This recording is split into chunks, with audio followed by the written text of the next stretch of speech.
Girl, to get a lot of dough, anything is possible. Turn me up in the headphone. Yeah. Grind to get a lot of dough and dirt through all the obstacles, cause anything is possible. Yeah. Oh man, I got a lot of goals. Stack that bread and vomit nose. Anything is possible. Yeah. Grind to get a lot of dough and dirt through all the obstacles, cause anything is possible. Hey. Oh man, I got a lot of goals. Stack that bread and vomit nose. Anything is possible. Hey. I grind to get a lot of dough and dirt through all the obstacles, cause anything is possible. Yeah. Oh man, I got a lot of goals. Stack that bread and vomit nose. Anything is possible. Yeah, all I know is get paper. All I do is shit major. Bought a condo on the top floor and the building's a skyscraper. Feeling like I'm Kobe, LeBron for the Lakers. Feeling like I'm Idris, Paul Walker, Taker. New Rollie, no diamonds in it. New Porsche, all dimes in it. I'm infatuated with fine women. Corona extra with the lime in it. Just a chase to Henny. Used to be a penny pincher. Now I'm in plenty business. Grind hard, nigga, on guard. Grind hard, nigga, on guard. Yeah. We grind to get a lot of dough and dirt through all the obstacles, cause anything is possible. Hey. Oh man, I got a lot of goals. Stack that bread and vomit nose. Anything is possible. Hey. I grind to get a lot of dough and dirt through all the obstacles, cause anything is possible. Yeah.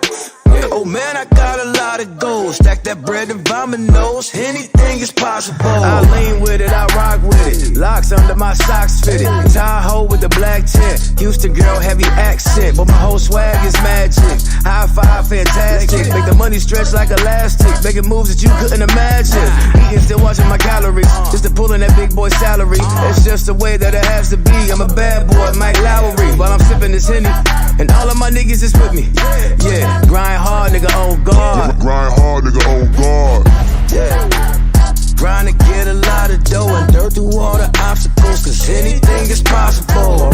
Hey. Oh man, I got a lot of goals. Stack that bread and vomit nose. Anything is possible. Hey. I grind to get a lot of dough and dirt through all the obstacles, cause anything is possible. Yeah. Oh man, I got a lot of goals. Stack that bread and vomit nose. Anything is possible.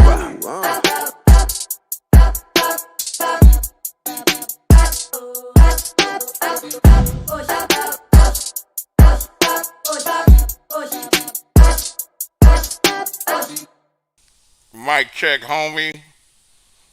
Mic check, homie. How I'm sounding, y'all? I want to make sure before I get to running my mouth.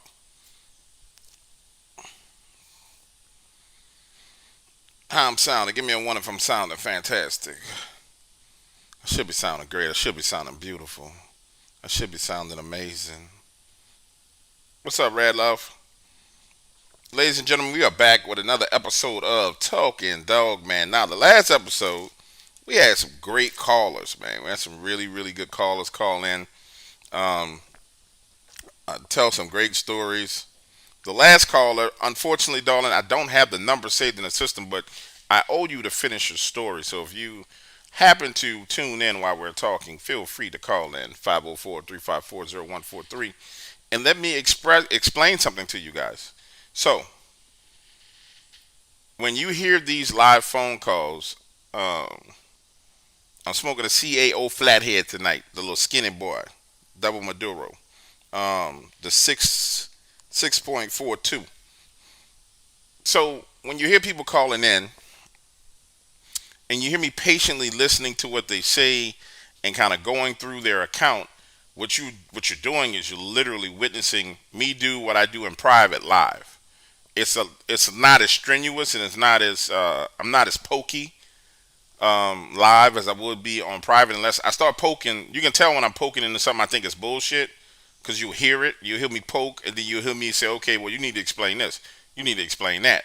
That don't add up. You'll know when I'm poking to some shit that doesn't make sense. But for the most part, we haven't had that. We had one person who I think was playing around a little bit. But nonetheless, it doesn't really matter at this point in time because I want to hear the stories.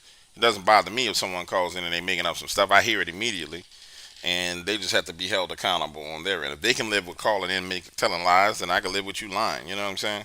But you ain't gonna get no produced story. I'm not gonna produce your lie. I'm not gonna participate in your damn lie. Whew. With that being said, it's been a long day, guys. I spent a lot of time today helping my partner Jordan, who you can call. I don't care how short the story is. It's not just about the story, man. It's about me talking to you guys. I love talking to people, dude. But I spent today helping Jordan get his YouTube channel set up for a Goj agency, and getting his first videos uploaded, and worked my way into being the official YouTuber uploader for a Goj agency, which is cool because that's my boy. Um, and I'm on a computer constantly. Members, you got a new story today. I'm not sure if you went over and took a listen, had a chance to go to the website and listen, but you have a new story today.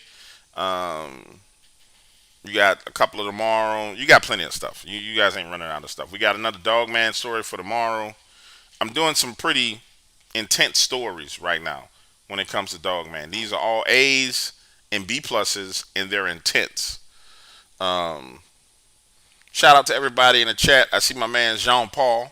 Jean Paul been with me from the beginning. Rad Love been around since the beginning when I first started streaming. Who else was in here? Uh, Wendy is my girl. Wendy been here since the beginning. Sean is an old jizzle. I saw my boy. Yeah. Jeffries is in here. He a OG for real. And he been sitting around since the beginning. But make sure you check out the story. And then the next story for you guys is a vampire story. That's pretty creepy and retarded, but that's a story because it comes from one of the dudes, Donald, that I used to roll with. Well, he's a younger cat. He's years younger than me, but Donald's wild. But it comes from his hood, and Donald is not a liar. Donald, something wrong with him. You know what I'm saying? He crazy as hell, but he ain't no liar. So you guys got some great stuff coming. Yeah, if you've been here since the robot voice, then you are OG. You know what I'm saying? You really are an OG if you've been here since the robot voice. And I have told people those robot voice stories were some of the most raw, pure, uncut. Like I still have stories like the robot stories, but people couldn't handle them back then because it was just too raw. Like I have a lot of those like just horrific, traumatizing stories that people just and they was like, oh no, this is too much for me. And it was a lot of comments like, oh no, this is way too much. Um, I still have a whole bunch of crime scene investigation stories from where police officers visited crime scenes. I still have a bunch of FBI stories and DEA stories. I got a lot. Um, yeah, I got a whole lot. I got a whole lot of stories. All right, so the topic for tonight is we're gonna pick up back up where we left off. Um, God damn it, what did I say last time? What were we talking about last time? Oh yeah, Dogman. And is oh yeah, we were talking about what percentage of missing people in the national parks and forests that you guys think can be attributed to Dogman. I think it's a significant amount. And when I say Dogman, I think you should add in other cryptids because there are a lot of other things going on out there right now. I think I elaborated on that a little bit. Um, and there's a lot going on.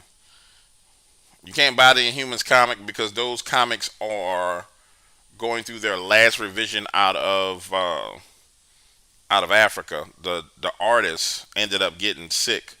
Like that shit's been horrific. Like I have a list of people that I'm just gonna give people their fucking money back for the goddamn comic book because that's just been horrific. You know what I'm saying? Like it really has been.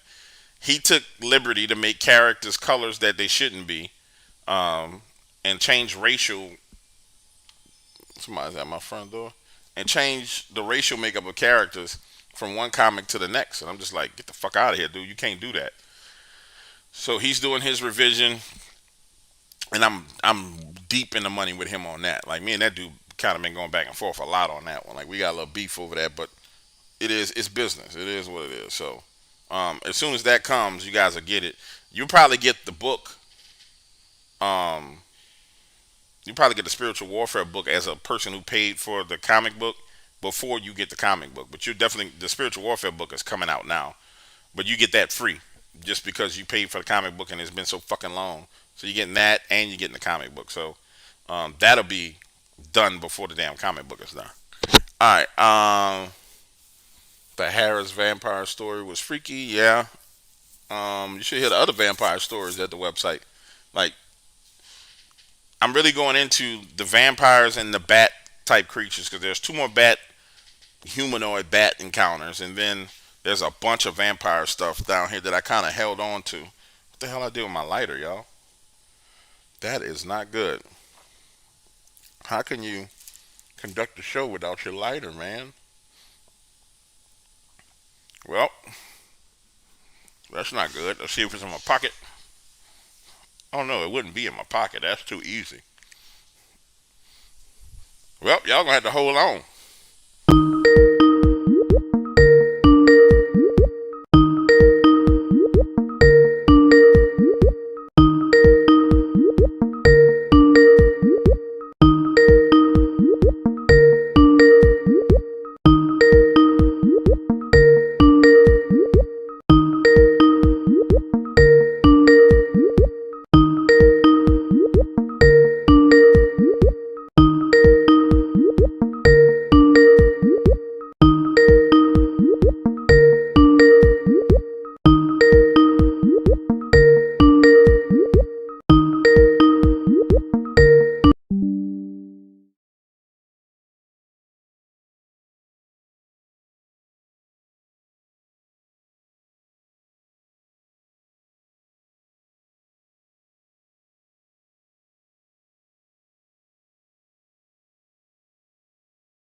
Now, if I tell you what, if my mother, and I call this lady my mother because my real mom died, and this woman kind of adopted me as her son.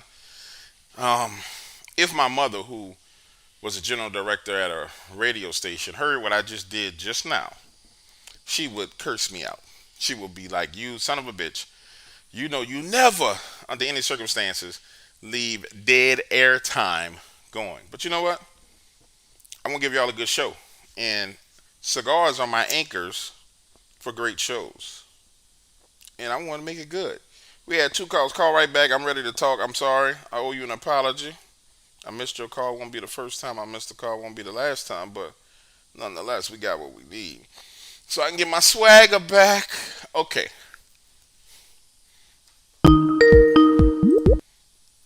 This is Dog Waters. Who am I speaking to? And where are you calling from? Hello. Hello. Hello. Hello. Uh-oh, you're not hearing me. I wonder why you're not hearing me. Well, we are hearing you.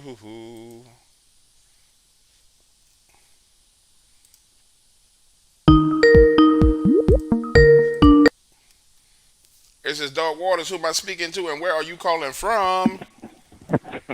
What's good, baby? This is Chase, the trucker. What's up, Chase? From I'm up. Chase. Can you hear me? Yeah, I can hear you. You good. I think everybody can hear you.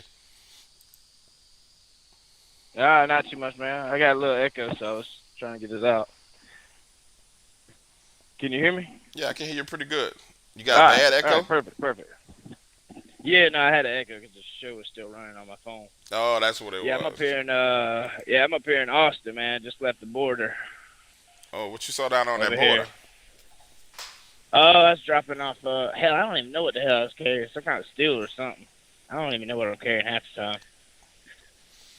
But You yeah, think you now I'm ever in transported Austin. something you ain't supposed to transport? Hey, if I don't know about it, it's okay, right? Yeah, as long as you don't jump out the back and eat your ass, is okay. Hey, that's true too. I'd hate to be like that train operator. Yeah, as long as That you don't sounded rough. jump out the. What's on your mind tonight, brother? Not too much. I was just gonna you asked a question about how many percentage you think that 411 cases are, and I was gonna weigh in on I would say cryptid wise that'd have to be somewhere around probably 70% in my opinion. Really? How did you get to that number?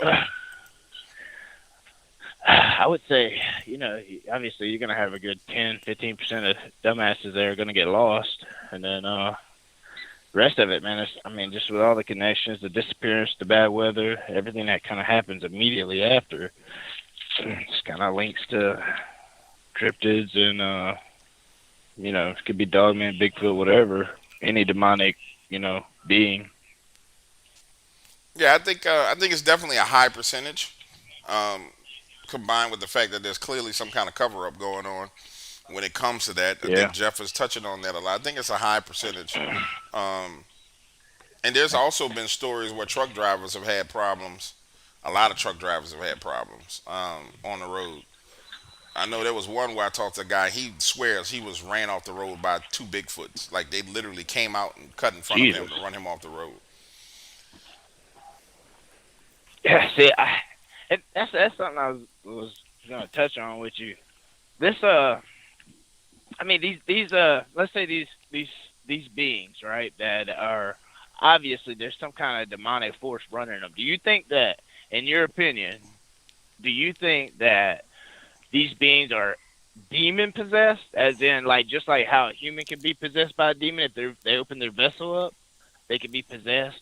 Or would you say that they're fallen angels, possibly old world angels that need a host, or maybe one of their children that when the demon, like say, what I mean, a lot of people may not know it, but a demon is basically a fallen angel who created, they had the giants, whatever. When that being died, that that that that demonic vessel didn't have nowhere to go.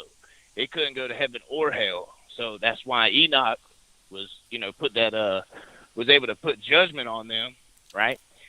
And I mean, what would you say when it comes to these beings? What do you think? I think some of them are vessels for spirits.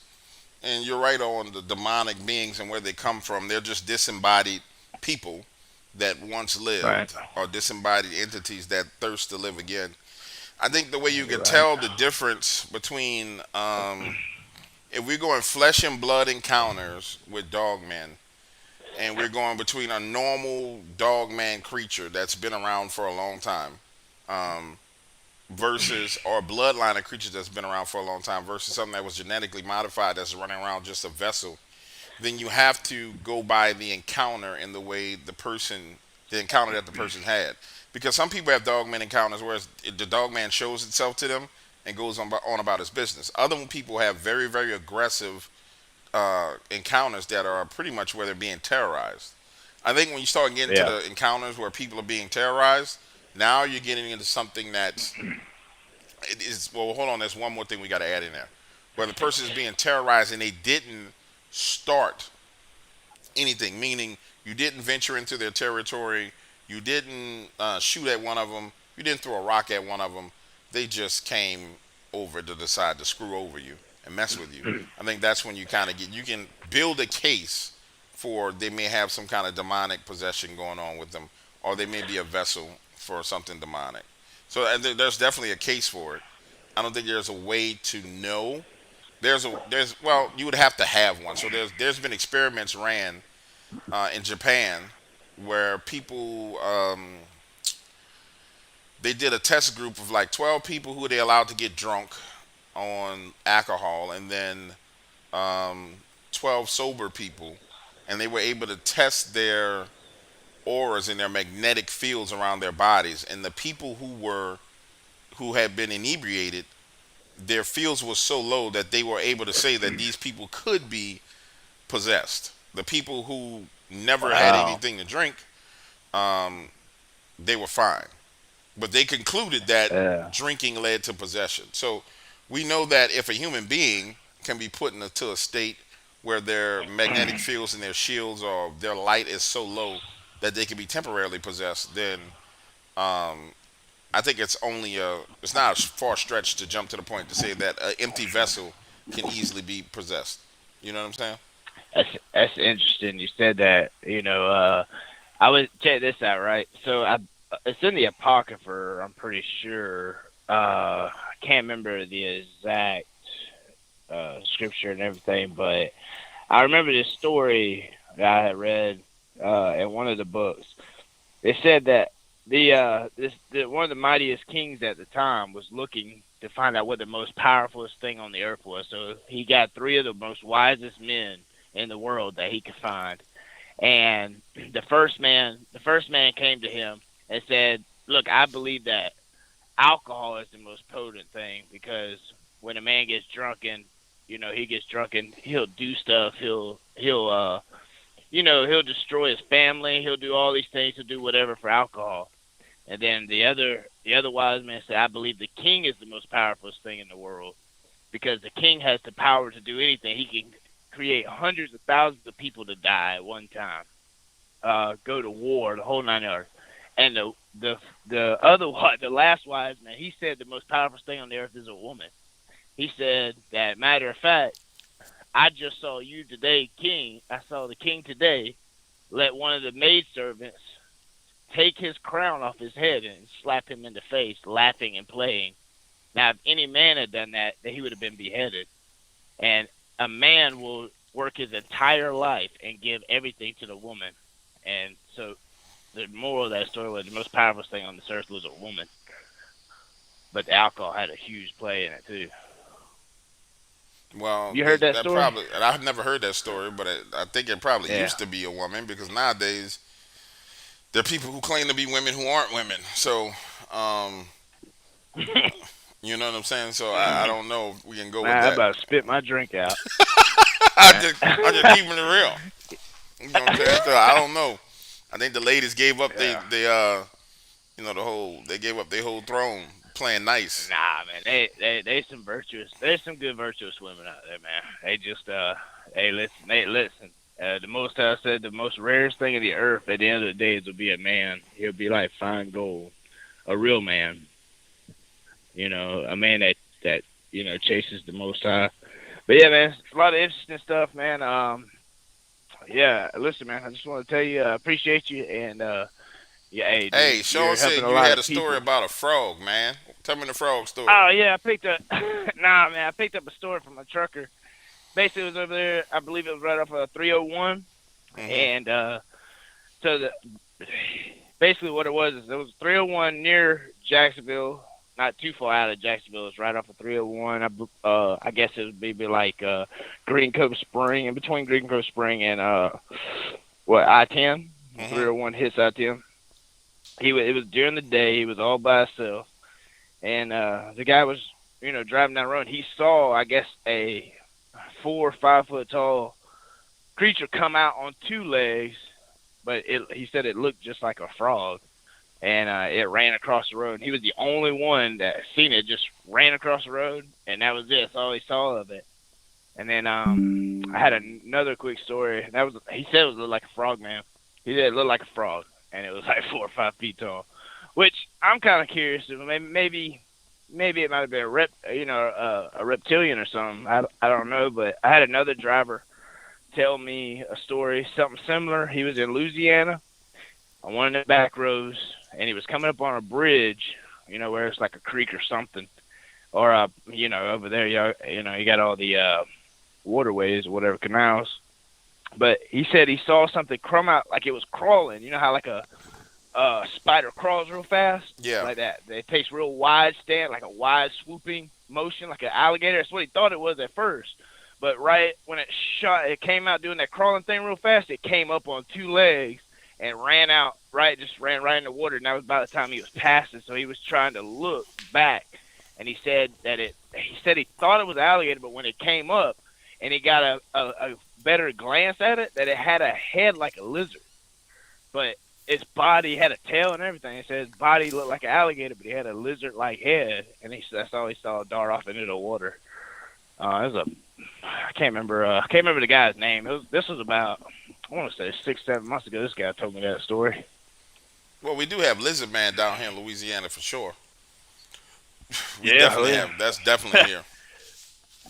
That's the problem with the state, man. There's all kind of gave it a crazy cold. stuff in Louisiana. But there's all kind of crazy stuff in general. I can't wait to find out all this new stuff you about to drop with all this stuff everybody's seeing. Bat beings, these flying humanoids, man. You ain't even scratched the surface yet. Not to mention, I can't wait for Steven Rogers' rest of those stories. God, dog. Well, I'm just getting my swagger back. Watch, I'm getting ready to start dropping. I had to go invest in another computer. That's why you guys notice I'm not complaining about my girl. She's still sitting there. She's still connected. She's over there rendering videos for y'all. But I had to put her down. You know what I'm saying? She had to go sit on the bench. You know what I'm saying? Put her in time out because she's just not playing right, man. Well, all I know, bro, is you in beast mode, and I can tell you just warming up. So I'm definitely looking forward to it. I'm putting everybody on game for you. I just got through one of the guys doing my AC right now. I just talking to him. Matter of fact, I was just talking to him. We were going deep into the whole, what's really going on, blah, blah, blah. And then I was bringing up these Dogman soldiers stuff and where it was coming from. He was like, Dogman. I'm like, yeah, it's a Chico brother. Like, he's a Dogman. I'm like, yeah. I'm like, you know what that is? He's like, yeah.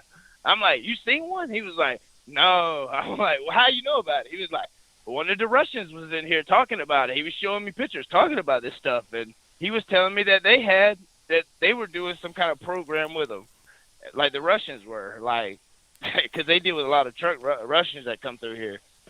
And I was like, oh, okay. I didn't know Russians had that program, but I knew we did. But I wouldn't doubt if they did had it too. Yeah, I thought that was interesting. I wouldn't doubt it at That all. just happened just now. But he was like, I was listening to your video, and he saw it, and I'm like, yeah, this is it. He was like, yo, send that to me. I'm like, I bet. So, got you a new subscriber, buddy. I appreciate it, man. I appreciate it, bro. No doubt. All right, man, you be blessed. I'm going to get off this phone, man, let some other callers come in. And just want to shout out and say hey to everybody, man, and y'all be blessed. All right, take it easy. All right, yep. That's Chase, baby. Chase always got something good to say. I like Chase. Got another caller coming in. Hey, this is Dark Water. Who am I speaking to? What's your name and where you calling from? I'm Carter. I'm from Indiana. Carter from Indiana. What's happening, Playboy? What's happening? You all right?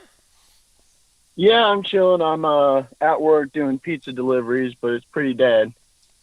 Hey man, you in Indiana. Well, what part of Indiana? Because it depends. If you're in a bad part of Indiana, then it might not be too safe to be riding around distracted delivering pizzas. If you was in New Orleans, I'd be like, get the hell off the phone and call me when you get home.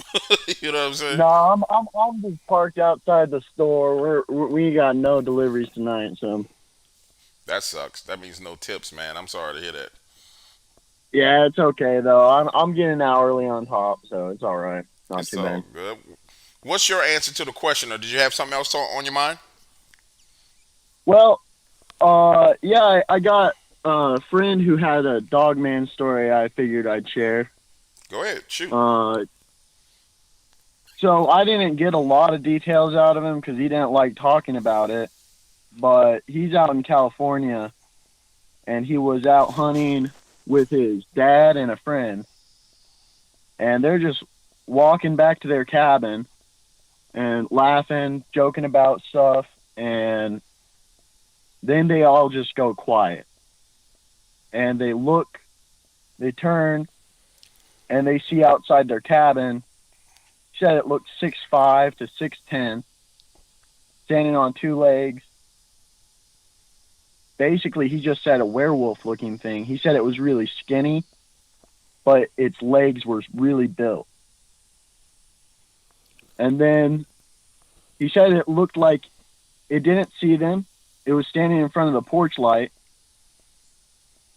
And he said it looked like it was looking for something for some reason. And it looked up, smelled the air, and then ran down the gravel road. He said it was out of sight in about 15 seconds. Wow. And they were all outside sitting on the porch, you said, when they saw this? They were walking back up to the cabin. Oh, okay. And I don't know if they were coming from the side, I assume, because they said they weren't facing the direction it was in. And they were just joking. And then they just all at once just went quiet and then turned and saw it. Yeah, that's got to be frightening. That's got to be pretty frightening. And this friend, you believe him? On a scale of 1 to 10, how do you feel about his story? I'm tempted to believe him just because, like, he didn't want to talk about it. I had to coax it out of him because he was like, I'm just getting chills. First thing he said, the reason it came up was I work out a lot, and I was joking like, oh, I work out so I can fight Bigfoot someday. And he goes, I don't know about Bigfoot, but I saw a werewolf-looking thing when I was hunting one time. And I was like, man, I fuck with Dogman. You got to tell me that story. And he's like... You say I fuck with Dogman. You got to tell me the story, huh? Yeah. And, he was like, I don't know what it was, but it was fast as fuck. And that's what he was saying is he was saying that gravel driveway is like 1.5 miles long. And it was down the road and gone in 15 seconds. Yeah, that's pretty fucked up. I wouldn't want to be around nothing like that, man. Yeah. That's crazy. And what kind of, like, how did his breathing change? You know, did you observe anything? Like, was he shaky? What kind of stuff did you observe physically when he was talking about it? Because, when people have real encounters, the witnesses I've talked to face, when they explain their encounters, their eyes kind of gloss over. You can tell they're not with you in that moment. Like a person who's lying, they don't trigger the not the reticular activating system. They don't trigger the memory centers of their brain. And so a person who's lying, you'll see that their eyes are kind of like stationary, or not stationary, their eyes are darting back and forth, up and down, left and right. A person who's telling you the truth, their eyes are going to kind of go in one direction and stay in that direction. A lot of people say, your eyes go to the left or to the right when you're lying. It's not true. It's just that your eyes go to one side and they stay that way because you're visualizing something. But did you notice anything like that? Well, that's the thing is, so I met this guy on Instagram, and we were just in a group chat for like, lifters, helping lifters, giving tips and stuff like that. And so it was all over text, but he sent me literally just 2 sentences, and then he was done telling the story. And I was like, I just pressed him for more detail. I gotcha. Well, no, that's cool. But I told him, like, when I was like, oh man, I fuck with Dogman, he was like, what do you mean Dogman? Like, he'd never heard of that. And I was like, oh, it's like, essentially werewolves, running around. And he's like, there's multiple. And he's like, fuck no. Like, I don't know. I'm tempted to believe him, but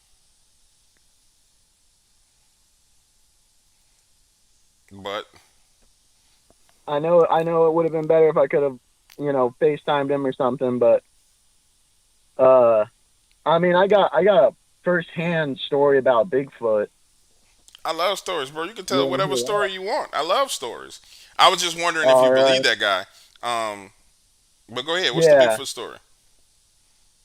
So I was about 12, and my friend, we were in 6th grade at the time. He has, think about 5 square miles of property his family owns, and it's all woods. It's a 3-mile hike just to get down there. And his dad builds skate parks. So they just built a skateboarding bowl in the middle of the woods. And next to this big clearing with a pond. And then about 1.5 miles into the woods, into the tree line, there's a cabin. And that's where we were staying. And we, for some reason, all night had just been feeling real paranoid and off. and it was me, him, and one other friend, and we were thinking that maybe we were feeling off because someone else was on the property, like poachers or something, because they'd had poachers down there. And I go up, it's just about sunset. I go up to the edge of the tree line just to look up where they got the pond and the bull to see if anyone's over there. And I see this silhouetted, dark, tall figure just standing on the edge of the skateboard bowl, just looking into it. And it's got that conical head where it comes to a point, kind of like a gorilla. Uh huh. And I just freeze because I just assumed at the time, I was just thinking someone else is down here. This is, we're the only people down here. There shouldn't be anyone. And, that by the time I unfroze and like I got, motor control back, I had, it had gone dark. And it had still just been standing, staring into the bowl that entire time. And then I turn around and I try and find my way back to the campsite, and I got lost, and then, saw the fire through the woods and finally made it back. And I just told my friend, I'm like, we're not sleeping tonight. We're staying next to the fire. And that's what we did. We just stayed up till morning. And then we go out when the sun's been up for a little bit. We go over to the bowl. And we go inside the bowl, and there's a blood red handprint halfway up the bowl on the deep end, which is probably just about 5 feet up, because it wasn't a big bowl. But Wait, what's the bowl again? I must have missed that part. What's the bowl that we so talking on? yeah, so his dad built skate parks, so he built a skate bowl. Oh, where So you it's just drive, while like, you ride down in. Okay, that's what you mean by bowl. Okay, yeah, and that was right yeah. So outside. The I mean, just cabin was like, right outside. It was, how far was it away from the cabin that y'all was staying in? I'd say a mile to a mile and a half, Okay. and it's next to this. Like, there's a large clearing there where there's also a pond that's probably 200 yards from the bowl. And we go into the bowl, and I see the handprint there, and it's massive. His dad's a pretty tall guy. He's 6'5", and this handprint was a good 3 or 4 inches wider than his hand. Hmm. That's crazy. And I mean, I know I just saw a silhouette, but it's burned into my memory just that Unless his dad was a tone. freaking axe murderer and running around with bloody hands in the middle of the night. Was there a possibility? I mean, anybody else was out there? Was a possibility that maybe it was a poacher? Did somebody out there just? I don't know why they would be in the bowl though. You know what I'm saying? Yeah, I mean that's the one thing is like it could have been a poacher, I guess, but maybe with a beanie that would have had that silhouette, but I didn't see any like straight lines from like an open jacket or anything. It was just this big, I mean it was black because of the silhouette. I mean it could have been a poacher, but my mind just kind of thinks, there's this big concrete bowl in the middle of the woods that would probably catch, a Bigfoot's attention. It's so strange. Did you notice any hair or anything in there? No, I mean, I definitely wasn't thinking that much about it. You're just trying to get the Because hell out of I there. was only 12. I was just kind of like, that's really weird. I kind of told myself like maybe it's a graffiti artist or something. Right, right. I'm with you. I'm But with you. Man, they had this kid. I'm gonna find out this dude's name, bro. But when we was kids, when we was teenagers, they had this dude. Damn, I can't remember his name, but he literally looked like a little baby Bigfoot. Hold on, I'm about to find out what that motherfucker name is. Hold on. Watch this. I'm gonna call my partner. If he answer the phone, first of all, he gonna insult the shit out of me. Some stupid shit. Oh, I'm gonna insult him. Let me see if he answers his phone.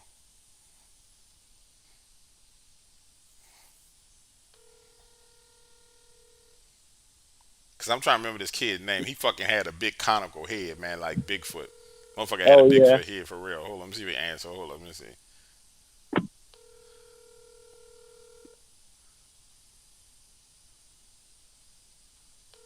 He ain't answering the phone. Oh, punk ass boy. Oh, now he just sent me the voicemail. I want. Hold on, hold on, hold on.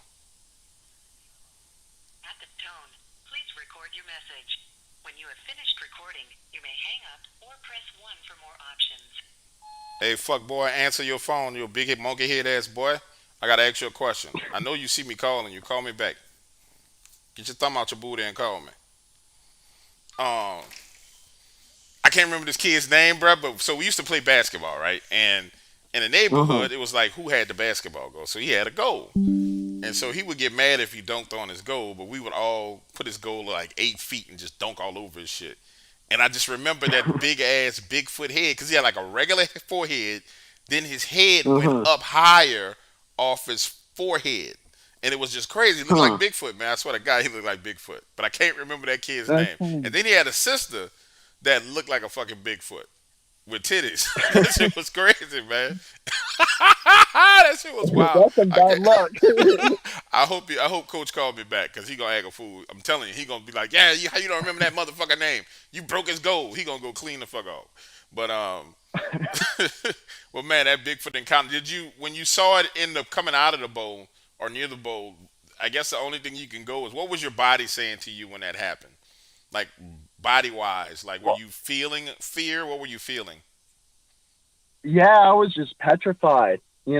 I wanted to like.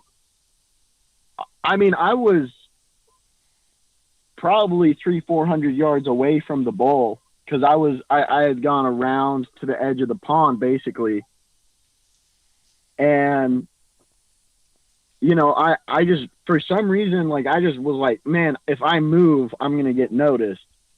So I just froze there until it was, sun had gone fully down. Yeah, that's some fucked up shit. That's some fucked up shit. All right, man. You got any more stories for me before I take the next call? I'll let you take the next call because I got some runs to do. But Hey, man, you keep if a you'll pistol have on me, you on where you I'd out like there, to huh? call back in. How you protect I yourself when got you out there? You got a pistol, no. Uh, a blade? I just rely on being smart, aware, and I'm a pretty big guy, so maybe that'll be a little off-putting. Yeah, you must be in a good area. Cause I'm telling you, down here, there a little 12-year-old will Hmm. roll up on you with an AK-47. He'll Oh be like, "What yeah. you gonna do with the muscles? You big? What you gonna do with the muscles?" I'm telling you, boy, these motherfuckers down here, wow. All right, bro, be safe, man. Thanks for calling in. All right. All right, Thank later. you. All right, guys, line's open. I missed a couple of calls, acting a damn fool. Let me see if Coach answer again. He might. I want to know this dude's name, man. And he ain't doing shit. It's what's the day? Friday night. He ain't doing shit. Out drinking.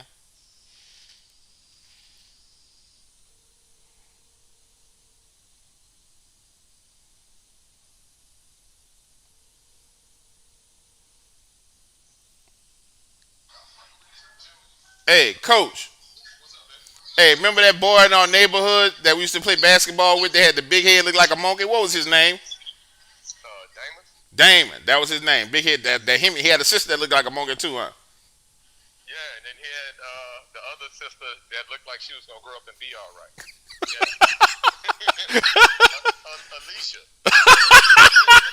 Uh, you, Ayana. That was her name. The gorilla sister Ayana. I was on. I was on a live stream. Listen, listen.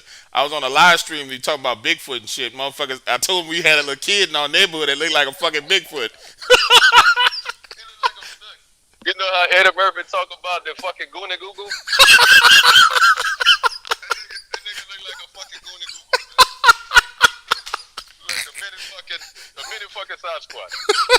Where you at? You out in the streets? Oh boy, you stupid. Oh man, all right. I'm gonna holler back at you, man. Be careful. Yeah.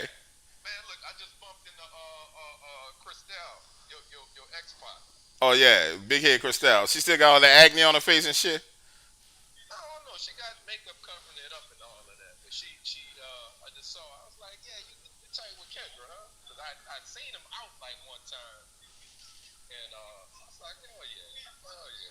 That bitch wasn't talking no shit, huh? Oh, okay. Oh. All right, man. Go ahead and have fun, man. All right, later. He about to say some ignorant shit. That motherfucker said he like a goony goo goo. Bro, that's why, listen, when I tell y'all, when I tell y'all, when I tell y'all, motherfuckers could flame people online, like, what I did Swamp Donkey was nothing compared to what, like, if I just put a picture of a motherfucker up and call people and said, bro, talk about this motherfucker. Flame. He said this.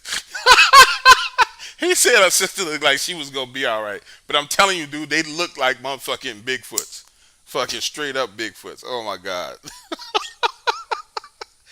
Oh shit. All right, I'm sorry, y'all. Let's go back to the calls. I gotta stop acting stupid. But when I tell you all my partners is crazy, every last one of them motherfuckers is retarded. And people like, you can't use the word retarded. No, all of us are retarded. We'll talk about your ass and you will leave, make you leave. You will leave where you are and be like, man, these people talking about me. I gotta go. All right, let's take the next call. I can't believe that boy said motherfuckers are goony goo. This is Dark Waters. What's your name and where you calling from? Oh, I'm calling from Tennessee. What's up, man? What's going on in Tennessee? All little as possible. How about yourself? Oh man, just sitting here laughing, enjoying life, and having fun. What's on your mind? Well, I was.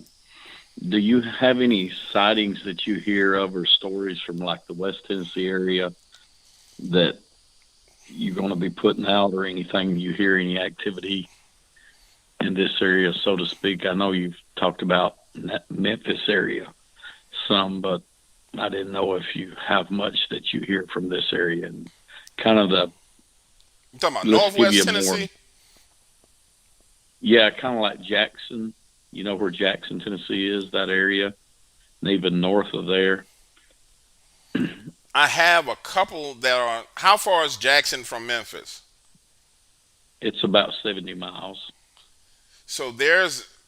Okay, so Jackson. So Jackson is within 70 miles. There is north, south, east, west. So there's west.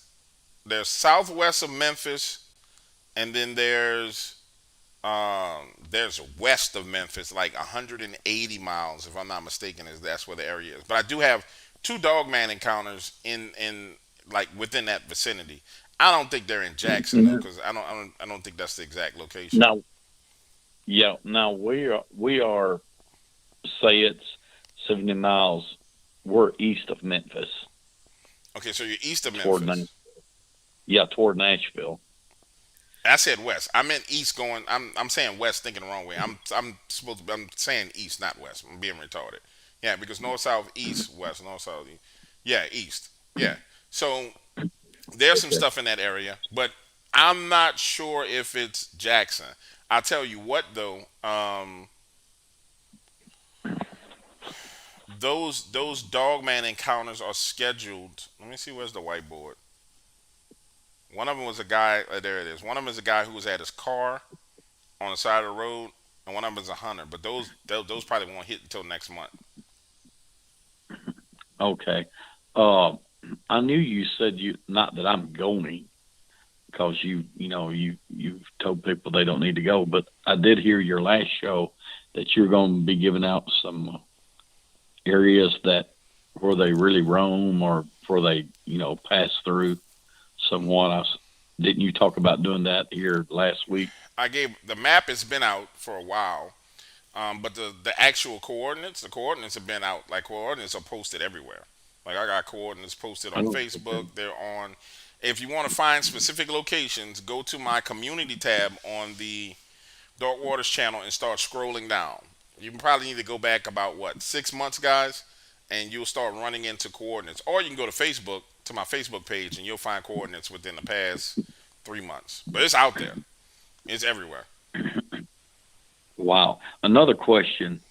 Do you think that these cows that you have got out that you're put, well, not think, I should say, are y'all putting them into areas where there's a lot of activity?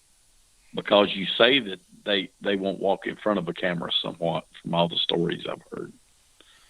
Well, we've had evidence of them walking in front of a camera, but help me make the correlation between the camera and the encounter. Because you're saying, so what you just said was, it sounded like you said the encounters that you tell in the stories. I'm just trying to, in my brain, interpreting what No, you're no, saying. no. I'm sorry. I didn't finish it. The dog cams. Oh, the that y'all Dogman cams. starting Okay, to all put up. right, all right. Yeah, yeah. I'm sorry. I didn't clear. I didn't say it. I'm sorry. Yeah, talking about the dog cams. And so y'all do have them up in areas. And have y'all got any actual Dogman Activity? Yes. video? We've Yeah, gotten, in front of them. well, I don't know if Carrie's in here, but Carrie Edwards is one of the members of Dogman Cam. She would watch the cameras all night. Carrie was catching stuff in, she was catching eye shine in Fort Pierce, Florida, like 2 days after the cameras went up. She was catching, I think she was the one that caught the Bigfoot head in Taylor or Dogman. I can't, it's kind of hard to tell what it is, but it's a huge head that you just can't, you can't miss it. She's the one that caught the skinny looking dog man on the side of the camera, to the right of the camera in Taylor. So yeah, we've been catching stuff. Definitely been catching stuff. The problem is during the winter time, it seems to be a lot better because, or the fall going into the winter, because the leaves are falling off the trees and you can actually see. When it starts to, things start to grow, it's really really brushy and dense and it's hard to see anything.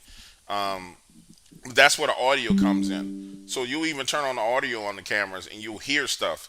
Like in Taylor, turned off the notifications on the Taylor's camera about the third weekend because it would just constantly go off. Like it would constantly ding and give you notifications. And it was movement notifications. And we're talking about the area had been cleared of all like tree limbs and everything. All that stuff had been moved, had been cleared intentionally to make sure we couldn't have any accidental alerts, and it just constantly went off. I mean, constantly went off.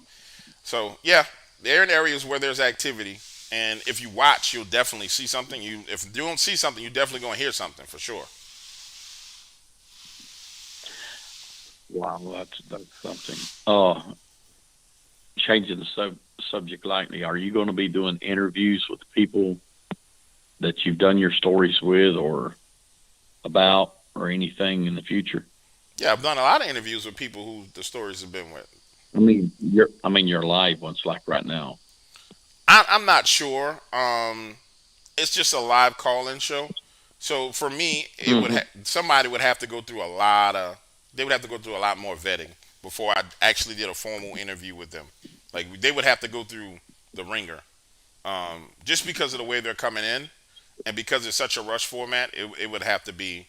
They would have to go through the ringer. It's just my standard. So, for example, the guy who just told his story about the Bigfoot, like we would have to go through his story in detail, like really in detail. Mm-hmm. Like you're 300 yards away and there was a bowl and you saw it 300 yards away. Like we would have to go into extreme detail as to the encounters before I produce the stories. Mm-hmm. Now there is somebody whose story I want to produce. That lady who called in, so I do plan on talking to her.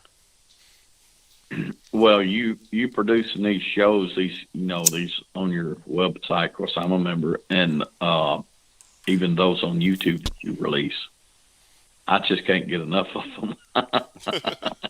They're really, really great. I wish you was putting something out every other day or every day or something. Really good, but I know you got a lot to do, no doubt. But Well, I it's just hard put out doing that. Bigfoot today. I put out when catfishing goes wrong today. Then before that, I put out a vampire story. So you're gonna what I tell you how it works, like website wise. So Uh-huh. you get a flurry of content on the website, right? And Yep, essentially, what I'll do is I'll sit down and I'll record 20 something encounters. And the recording process is kind of strenuous because I tell it like how I'm talking to you is how I record. So it's me just standing in front of the TV with the sound bars going up and down, retelling the story that the person said, right? And then it has so many Uh-huh. errors in it because I'm like, shit, what did that dude say? Boom. Then I go into it again, and so then that goes to the editor, and then so the editor goes in and he says, okay, let me cut out him cursing, let me cut out him smoking a cigar, him opening a soda. You know what I'm saying? And then he starts shooting them out. So then they come out, and so then it goes through the sound portion of it.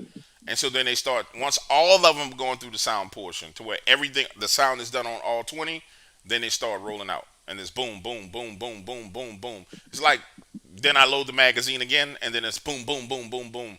Because I want to give the stories the attention that they deserve, and I want the quality to stay the same. So it's hard for me to do, like 60 days every day dropping something, because you're going to notice the difference in quality in the stories. And because people are paying for it, they deserve the top notch quality. You know what I'm saying? Yeah. Yeah, I've noticed the website and the ones I go to, I ain't went that in depth in it because I always listen when the website first comes up. I scroll down, and all those that are new there is what I usually listen to. I don't know if there's any others. I hadn't went into the website. I've been a member of it. I was a member of it when you first started it. Then I got busy and canceled it, and now I came back on it several months ago. But well, I owe you money then, man. Oh, Because that's all right. I do owe you money, because you're supposed to go back in at your old price. Do me a favor.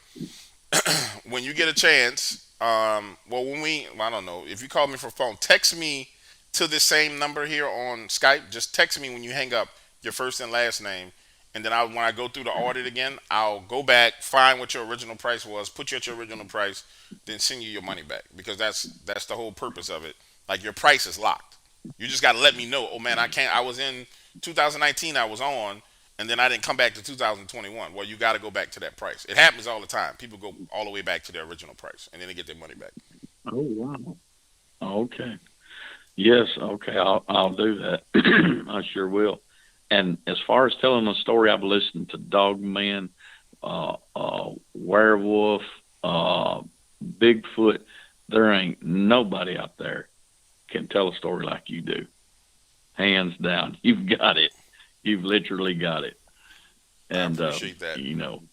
That's the truth. I'm telling you, you really, really got it down pat. But anyway, I thought I'd call in and on the show and just say hi, basically, and talk a few minutes. Well, no, man, I appreciate you calling in, brother. I really appreciate you calling in. Yes, sir. All right, good talking. All right, you take care. All right, bye. All right, ladies and gentlemen, we're back. That was a good call. You know what I'm saying? That was a good call. I enjoyed it. My brain hit a mud puddle right there for a second, because I was thinking about lighting my cigar. I got to stop smoking these Maduro cigars, man, because these Maduros, as a younger man, the Maduros didn't really bother me. I smoked double Ligero, double Maduro cigars, but I think I'm a little too old for that shit. You know what I'm saying? Too old for that. This is Dark Waters. What's your name and where you calling from? This be Perry Smith, Racine, Ohio. What's up, man? Hey, brother, I appreciate you just too much. That cable guy story the other day was a real dandy. That was entertaining. But I got a question for you. Shoot. See if you can put some input on this. I'm working in the woods on a job, and this guy had a horse. Now, this horse was deceased, no doubt, when he found it. There wasn't no sign of no struggle, but an eyeball was missing, around its nose was chewed out, and its private parts was missing. Now, he'd be dragging this thing over the hill, and no buzzards and no coyote or no bear touched this thing for 2 weeks. What would be your input on what took it out? And so his eyeball was missing, or it was out? There was one eyeball missing, around its mouth was chewed off, and its private parts was missing, and no buzzard, no bear, or no coyote touched this thing for 2 weeks. Where is this at? This is You can give me a general. Southeast Ohio, Racine, Ohio.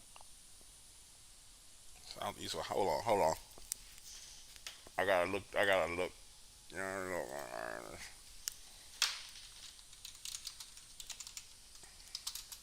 It's Southeast Ohio, Meigs County High. Where's the maps?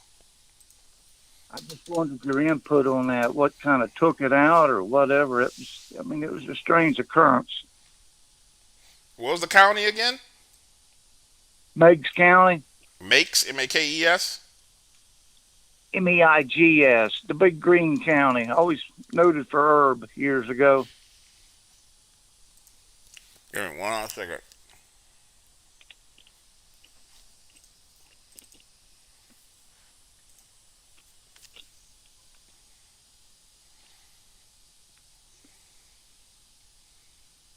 Because you touched on something that, honestly, you're saying something that makes me think it's Dogman, and you're touching on something that I don't ever really get into on stories. Um, home, Well, home. like I said, I just can't. Well, I work timber and I work in the woods. I don't know whether to look over my shoulder or up in the sky or what what you think maybe happened to this animal. Anything else like that happen in that area?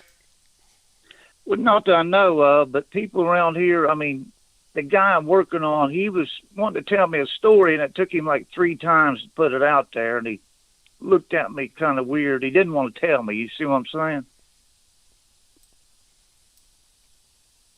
In this area I'm working in, there's definitely caves and overhangs and several places they could, animals can hang out in. But I'm gonna tell you like this, and I'll just disclose this. So, in several cases where dogs, huge dogs, we're talking about massives, not rock, well, not Rottweilers, but massives, and also Doberman pinchers, where people have had active dog man encounters where their dogs went back and forth with, especially the massives, the bull mastiffs went back and forth with dogmen. Um, for some reason, they would slash the dog's throat and then rip the dog's private parts out. And that's the only thing that would make me think that it could be dogman is the attack in the private parts. Now I'll tell you what may be significant and what could provoke something like that. And this is dead ass what happened to this guy's massive. Um, he took his dog out into the woods, and his dog started urinating on like different trees. Like it went from tree to tree to tree to tree, and went like 4 different trees, just spraying the trees. And after that is when the dog man came back to his house. And after that, coming back to his house is when hit the dog man and his bull mastiff had it out. They had this huge back and forth fight, and then a couple of days later, he found his dog dead with his private parts torn out. So I can only speculate that that could be it. I will tell you this: that's in an area where, let me make sure I'm not lying to you. I should have an area where what I like to call the downside of the loop. So where they come from up the border, Louisiana, Texas, over into Arkansas to the border of Arkansas and Missouri, and work all the way across, and then or they work up the border of Louisiana, Texas, across the border of Louisiana and Arkansas, then up Mississippi, in through Tennessee, up to the Appalachian Trail, and then work their way back down.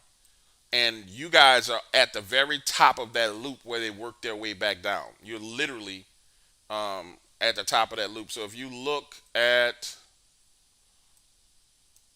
Ellenboro, there were encounters in Ellenboro, McFarland, Palestine, um, and one of them is close to the river. I think it's Portland, which is right on the Ohio. Yeah, Portland, right on the Ohio River. that's 12. That's 12 mile above me. 10 mile. Yeah, really. Yeah. So that's a part of the loop. If you go look at my map, you'll see where there's a loop where they loop back around. I just put them Yeah, I've dots seen. on. Go ahead. Yeah, I'm sorry. I've seen your map. Yeah, and it looked like we was at the edge of it. But I'm in the woods all the time. I don't really want to actually run into one, but it's weird. I haven't seen one. Yeah, well, I mean, maybe it's a great thing you haven't seen one. I mean, if you especially, Exactly. Yeah, I'm not wanting to naturally encounter one, but yeah, but I do work in the woods all the time, and like our wildlife is really depleting, and the deer is like living in people's yards. I mean, you drive up the road, you'll see 40, 50 deer. And years ago, when I went deer hunting 20 years ago, you'd have to go back literally on the back 40 to find a deer, and they're along the road and beside people's homes. let me ask you this: how far is that from this area where you guys found this chewed up horse? How far is that activity with the deers being bunched up, like in a place like where they're looking for safety? How far is that from this location where you had this encounter, or they found this dead horse? Well, I'm working 5 miles from the house, and on the way to work, I'll go to work anywhere from 4 o'clock to 5:30 in the morning to run loads, but you'll see 15, 20 deer easily, if not double that. I mean, on the edge of the road and literally in people's yards. So it's about 5 miles from where you work. Yeah. And how long has that activity been going on? The deer activity. Oh, for a long, long while. I mean, I ask people all the time. I said, we have coyote out to yin yang, and years ago they used to yelp and carry on, and the only time you hear them hollering anymore is when they make a kill, when they surround it. But you don't hear them things hollering or anything anymore, yelping like we used to. Yeah, you guys sound like you have something in that area right now. But when you say for a long time, we talking about a month, 2 months, 3 months? Oh no, well over a year or a couple of years. These deer are literally out of the No. woods. They're not living in the woods. They're like in people's yards. No, see now. So then I'm wrong on that because this, what I'm talking about is temporary activity. It's not like it's not that shouldn't be going on for a year. That might be something else. That may be attributed to something else. I don't know what it could be, but we're talking about when you deal with dogmen in a specific area, you'll see a couple of things happen. You'll see where there's a massive amount of deer, right, and they are seeking safety, and it's like for maybe a 20 or 30-day period, you just see this massive abnormal amount of deers, and then all of a sudden they're all gone, and that's because they're in the process of being herded as these dogmen migrate. So right now it's prime migration season because we're going into, well, actually we're getting towards the tail end because we're about to finna start getting cold fronts, but they should be moving back down south. So it would make sense if you told me, hey, these deers were at one point in time 3 months ago, we had deers everywhere in people's yards, and now I can't find a deer. That would make more sense. But it's got to be something else going on. But still, the activity with the horse sounds like you could attribute it to a dog man. I would have to like see a picture of the horse and know a little bit more about it. But if I'm speculating, I would say that horse pissed in the wrong place and pissed off the wrong thing, and Well, that's what ended up happening to it. there was like 4 other horses in there with it. There's like 5 or 6 in the field at the time. There's always, it wasn't just one horse in this field. And so the rest of the horses didn't flee, they didn't run, they didn't go anywhere. They were all back in the field when they found the dead horse. Well, the dead horse was clear back at the end of the field, and these horses were out near the road. The rest of them, I mean, they weren't back there around this horse, and they didn't go around it either. Yeah, that sounds like dog man activity, man. Honestly, it does. Well, It sounds like it. hey, man, I Do wolves? appreciate you big time. Do One you, more question before I get off. let me ask you this: How many? Are you guys known to have wolves in that area as well? No, But wolves no, go no for the wolves, gut, but though. no, we don't have wolves, but DNR last couple of years have been trying to introduce them. Now we are overrun with bobcat, but I'm sure a bobcat wouldn't took this horse out. No, hell no. I'm trying to think of any other predator that could. I mean, I don't know. I don't. Maybe a mountain lion, but it's certain. Like going for the genitalia is something that Dogman does. You know what I'm saying? I'm trying to think of any. If you're in a chat and you know of any other animal that just goes for the. So the guts were still intact. The throat ripped out? No, had an eyeball missing. Around his nose was chewed off, and its genitalia was gone. His private parts was ate out. And that was it. Wasn't no guts opened up or nothing, and no buzzards, no coyote, and we do have black bear around here, a few in that neighborhood, and nothing touched it for 2 weeks. Oh, so it just sat there, nothing fed on it either. Okay, yeah, that's crazy. That's definitely not Bigfoot behavior though, at all. Bigfoot like the rape horses, male or female, they don't care. Really. Yeah, they don't care. I got one more question before I leave you alone, and like Dogman, when they have young, do they have like a litter like dogs, or one or two, or what's up with that? I have no clue. I have yet to find a Okay. credible source to give me that information. That's why you never hear me speculate on it. You never hear me talk about it because I have absolutely no clue. Honestly, I've yet to get. I've had people call me and tell me crazy stuff, like they found the litter of dog men, and then when you go through and sort of ask them questions, you realize they're like ape shit crazy. You know what I'm saying? But I have Right on. absolutely no clue. And I won't. I don't want to speculate and give you anything incorrect, and say anything that would be wrong. But I have no clue whatsoever. No claw marks on the body though, or nothing like that. No clear sign where it No, was taken down. no. I mean, there wasn't no signs of struggle. This horse didn't have no paw marks on the ground. It looked like whatever took it out. Just I don't know whether it strangled it or what, but it was on the ground like it just laid down and died. But why would the eyeball be missing, the snout, nose, unless it suffocated it, whatever took it out? I don't know. What we was it the mouth and nose eaten off, or was it like it just was chomped on and like bit down on, but was it gone? Like it was like completely taken off, or was it Yeah, it was mangled? gone. It was gone. It was gone. The skin part of it was just like skull sticking out there, and an eyeball missing, and his private parts was gone. Yep.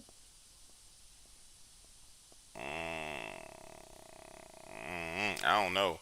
And no crazy lights in the sky, no UFO activity out there, huh? Uh, Not that I heard of.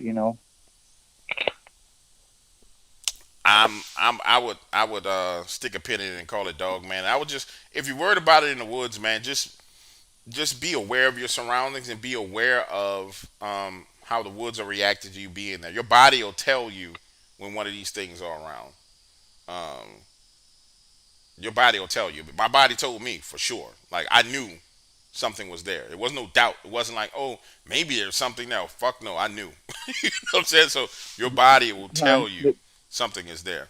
but I definitely pack when I'm even working. I got something on me. But people talk about the sound of the woods, quiet and stuff. But the woods in general are eerie anymore. You don't really hear that many sounds. I mean, the woods used to be live with wildlife, birds, squirrels, stuff.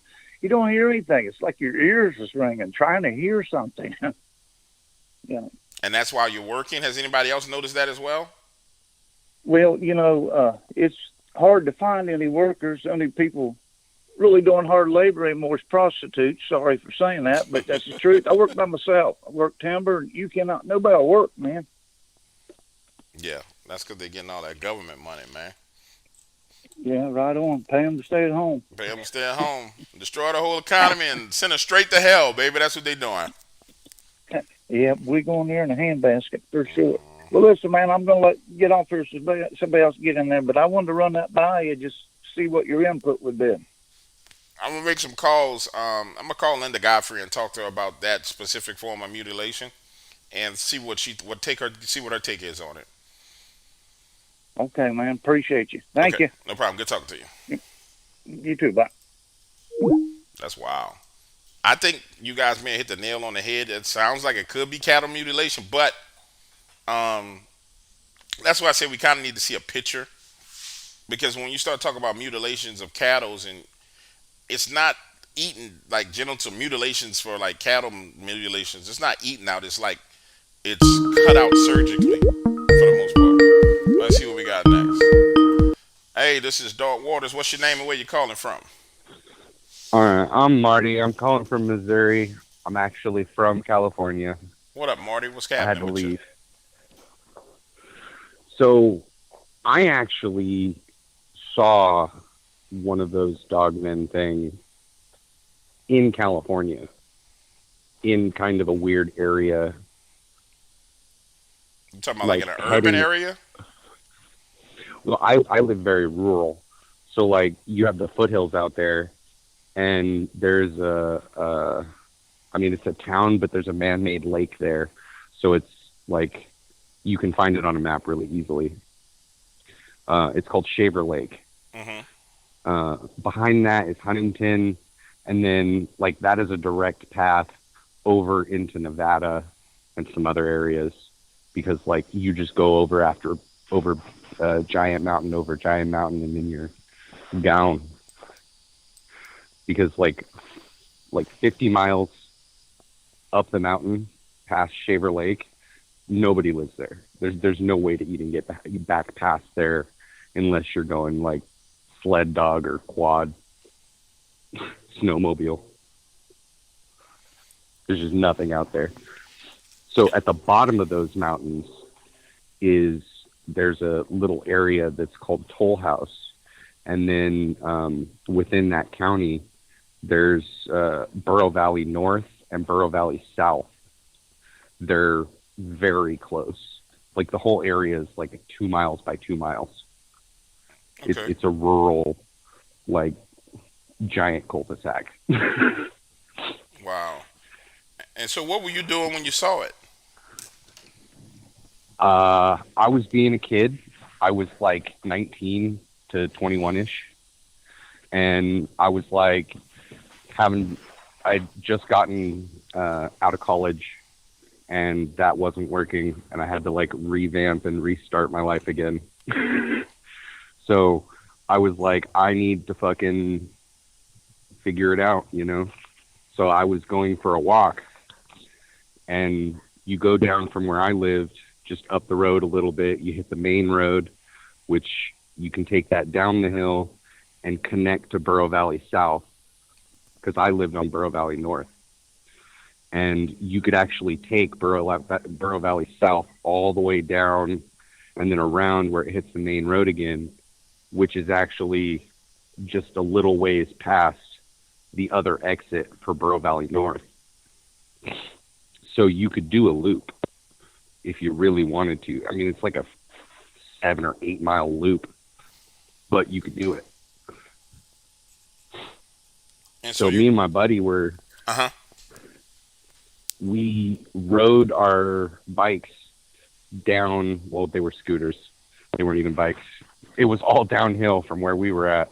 So we decided to hit the hill and just coast down Burro Valley South from where we were at and go as far as we could, and then just walk the rest and come back around. Well, we had gotten all the way down, and we like made it to the halfway point, and no more downhill at that point. All uphill from there. And we were walking and we were talking, and we come past this big ass oak tree. It was a full moon. I remember that because you could see. Like, it was one of those nights where it was just so bright, you could see 75, 80 yards down the field, as long as there wasn't like trees in the way. And we were walking, we had just passed a tree, and there was a massive embankment on both sides of the road, but it was one of those small country roads that had no reason to be a two-way road, but it was, technically. So basically like 1.5 lanes worth of road.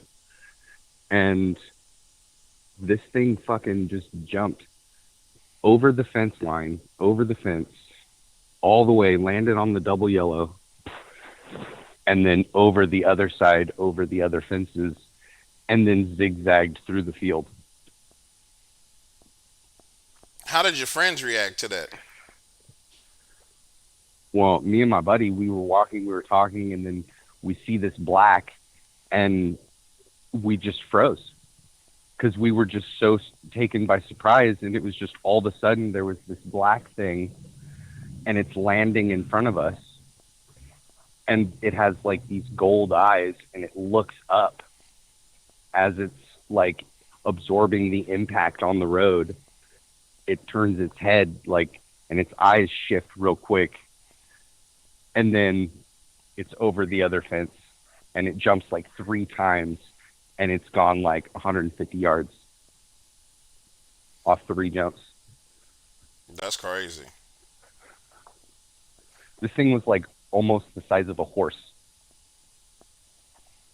Have you stayed in contact with that person? Shortly after that, we had a falling out. I haven't been able to talk to him since. I mean, I've been trying to get a hold of him recently, but we were both like, because I mean, at that point it was gone, you know? We just like, all right, on three, what did you see? We counted it off, and big ass wolf. Like, okay, I'm not crazy. You guys looking at each other like, man, did you see that shit? Yeah, I saw that. Well, I tell you what, did it change the way you guys behaved in that area? Did you go back after that, or were you done with it? Getting home was fun. No, we were both just like, oh God, that thing was huge. I had a katana on my hip, and he had like, it was probably like a 28-inch Bowie knife, because they were from my collection. And I'm like, I'm not walking around in the middle of the woods with nothing. I have a sword. Wait. So you guys were riding bikes with swords on? We rode scooters down the hill. I had a sword on my hip, like full on. It was essentially a katana. It was an old dueling saber, like World War II saber, that somebody had converted it into a katana, and it had a leather sheath and everything. So yeah, I just clipped it to my belt, and that was what I carried. And he had a knife, it's a big ass knife, but yeah, he had a knife. That's interesting, man. But y'all guys didn't go on that path anymore. Did you guys ride on the scooters in that area anymore after that? Was it like, because that seemed like it was Oh one hell of no, hell no. We didn't really go. Like, we'd done it a few more times after that, as far as like the whole extent of like Burro Valley North. We did that like once or twice after that, but after after a couple of times, we were just like, no, we can't do this. It's all bad. Yeah, that's creepy, man. That's creepy. I know one thing. Like my Well, partner that y'all just heard, if me and him ever saw some shit like that, he'd be like, "Nigga, we are not going nowhere near there ever again, under no circumstances. No, no, right? hell no." So I don't. I can definitely understand that. You had another story? Well, like, uh, so from that point, we still had to make it home. The woods were completely dead quiet, and we probably only went a quarter mile more. Everything was still just eerily quiet, and we ended up cutting through like 2 or 3 other people's properties just to get home, because we couldn't do the last mile because there was absolutely no light in those areas. That was deep woods, and that was not an option. I'd rather get shot or mauled by somebody's dog. Yeah, that's wild. So I was under the impression that this was a road where there was no cars passing on these roads, no traffic, no nothing. Not at that time of night. There's no stores there. You're basically landlocked.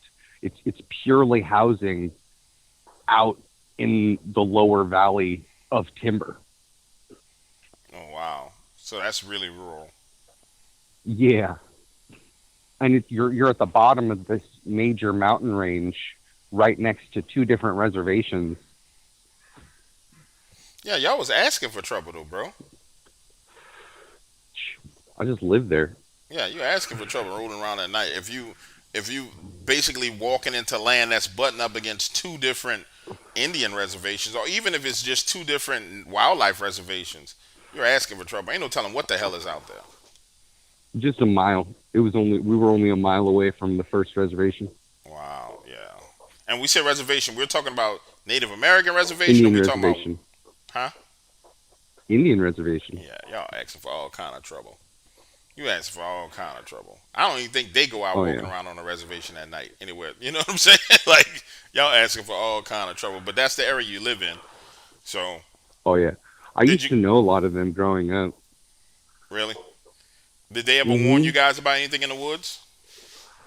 Oh yeah, like so my grandma was one of the only white people in the area that could go or send people into the reservation and then all they had to do was say her name and be okay. For a long time, it was like that. And I had buddies because I met the kids of her buddies. So they were like, "Yeah, no. If we have to walk, we're running. We don't stay out after dark. Like, period." Yeah, yeah. Like they don't really play around like that on those reservations. I mean, if it's well lit and it's a good area, but like out in the wilderness, they don't play around like that. Now, Oh yeah, some of the no. guys who are the badasses, they don't give a shit. They'll go out there, but they know what's out there and they know how to deal with it. But other ones is crazy. So, did you guys smell anything? How far away from you did it land in the road? Like, was we talking about 20 yards, 30 yards? Like 3 feet. It literally jumped out right in front of us. Oh yeah. So, what did you Like when you smell? when you uh, no, I didn't even try. So I have a bad nose. So that's not a fair question for me. I can't really smell a lot of things. My nose is jacked. But no, I don't remember any kind of smell. I just froze as soon as this giant black thing jumped off the ground and I saw it near the fence land on the double yellow. It fucking like made eye contact, looked at me, looked at him, just like the eyes lightning shifts as it's taking the recoil from its jump and then over the other side of the fence. The jumping is pretty accurate though. You will be amazed at what they can do when it comes to jumping, man. That's crazy. All right, brother. Let me take the Well, next call. I appreciate you calling in, and sharing your story with us. Yeah, I'm sorry I absolutely. cut you off. What were you gonna say? It those were like, so you had 12 feet on the side of the road. The whole road was like 15 feet long. So it jumped like 20 feet and then 20 feet again just to do that. Oh no, I know for a fact they jumped something like 35 feet. It's ridiculous, and we're talking about 35 feet with a 8 to 9 foot trajectory where you're just going woo. It's some old Superman shit they're able to do, bro. It's crazy. It's It some Superman and it shit they're was able to like do. effortless. Yeah, it's crazy Like what they when you can do. see a cat do it. Yeah, like a cat or like any other canine when they jump, it seems effortless. Oh yeah, But people don't realize that's some lions top can make major 10 foot air. jumps. So if a lion can make a 10 foot jump, you can imagine what these things can do. Oh yeah. All right, brother. I appreciate you calling in. Let me grab the next caller because they're blowing me up. All right. All right, later. Take it easy. Uh oh, what happened with that? Ooh, we're getting hit up on our minutes on this Skype. We're gonna take the next caller, ladies and gentlemen. Hey, this is Dark Waters. Who am I speaking to, and where are you from? My name's Andrea McDonald, and I'm from Detroit, Michigan. What's up, Andrea? Hi, how are you? I'm a big fan. I'm a big fan of you, girl. What's on your mind? Well, I'm addicted to YouTube, and I watch you quite often. I am subscribed. Um, but I saw this show called These Woods Are Haunted, or I think it's These Woods Are Haunted on the Travel Channel or the Discovery Channel. Are you familiar with that show? No, not at all. Oh, okay. Well, I just bring it up because it was a gentleman. He said back in the '80s, he's from New Orleans, or he at least lived there at that time. And he said on one of the episodes, it's a newer episode, that he met this girl and she told him to meet him out in Metairie. And he did, but she never showed. So he played ball with some guys that were just in a basketball court and in a park, and he stayed out till like midnight playing with them. So they were walking home or to his car, and they saw either a werewolf or a dog man, and one of the guys like shot at it and it ran. But he made the inference that the girl that he met at this shop in the '80s that Was the told him to werewolf? meet her at Metairie was the werewolf. Which I don't know how he made that correlation. I mean, she could have just been a girl that never showed that stood you up on a date.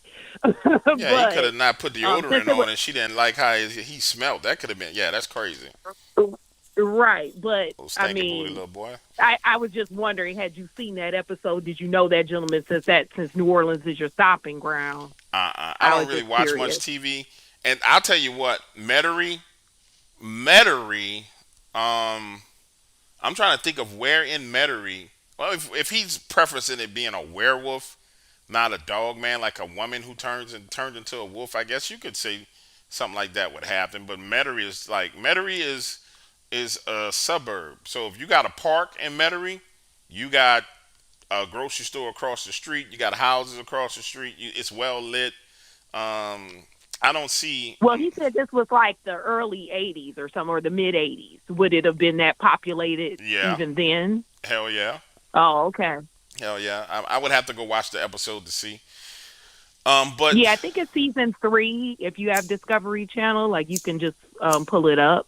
But I was just curious because I know that New Orleans is your area. So and I would have. I I might have bumped into the guy because I do a lot of Paracons down here.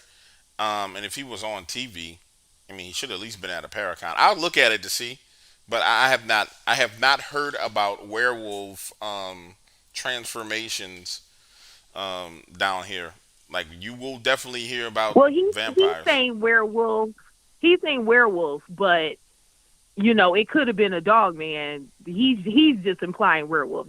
Just the show implied werewolf, and I don't even know if he used that word, but he implied that it was a dog canine like being that attacked him and his friends, or him and the people he was playing ball with. So Yeah, but it's yeah, so heavily populated in Metairie. I'm literally in my mind driving around Metairie, trying to figure out where the hell he could have been, to where he can encounter something like that.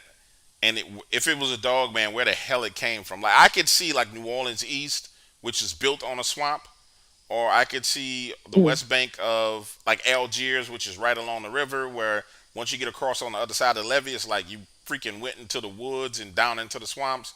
I could see on the west bank, Marrero and those areas, all that stuff is built on swamps. Chalmette, Metairie is like New Orleans is a bowl, right? Imagine a bowl. Metairie is the lip of the bowl. That's literally what it is. And so everybody built on the lip of the bowl okay. because they know they won't flood, right? So it's one of those. I'm not sure about that one. I would have to look at it. I'm not saying the man lying, but I'm just saying I ain't sure about that. Right. I thought you might look at his mannerisms and stuff and be able to tell whether it was true or not. But But I'll yeah, commit I've to been to New watching it Orleans though for several you. times. You said what now? I will make a commitment and I'll watch it for you. You said you've been to New Orleans several times? Yeah, but only in the touristy area. So Bourbon Street, I rarely went into any of the wards. I think I was by the Mercedes Superdome area trying to get some chicken and waffles from that restaurant on the corner that I can't even think of the name of. Yeah, you gotta go. You gotta venture out. Well, now I don't know because it's wild now, but back then you can venture out. You gotta go to Bullets, Sweet Lorraine's. I mean, it's wild. Now it's kind of wild. I wouldn't say that, but back then you could go anywhere. You could go to the jazz clubs in the hood. You know what I'm saying? They'd be selling dope on the corner. Where you going? I'm going to listen to some music. All right, they'll leave you the hell alone. Yeah. But nowadays they wild as hell right now.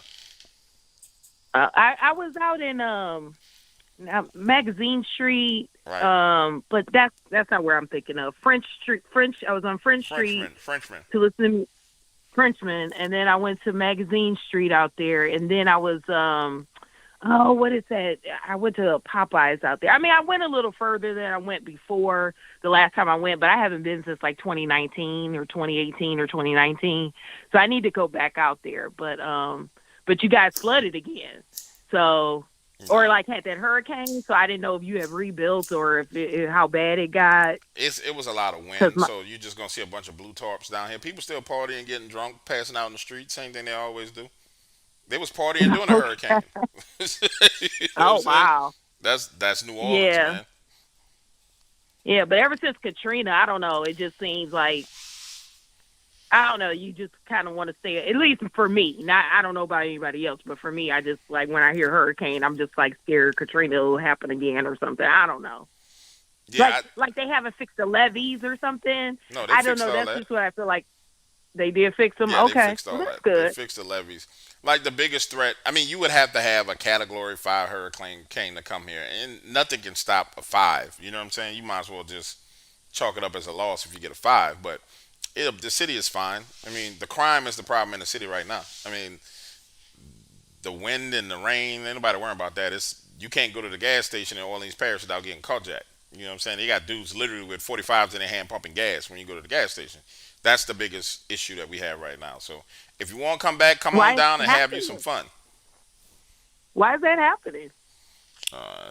New Orleans has always been notorious for crime. It's just that now we have a DA who refuses to prosecute underage criminals. So you know if you're under 18 and you commit a crime, you're getting released from jail. So you got your teenagers going crazy right now. Yeah, I guess. But maybe if they weren't being profiled for so many years, they did cashed in all them shit. No, them Negroes So need to be profiled. You don't understand. These are some wild boys. I would profile their ass. You know what I'm saying? This ain't. This is we talking about real head busters down here. This policing that they're doing in New Orleans doesn't work. Like you can't treat a criminal like these level like New Orleans criminals are notorious around the United States. Like nobody wants to deal with the criminals from New Orleans because they're so wild.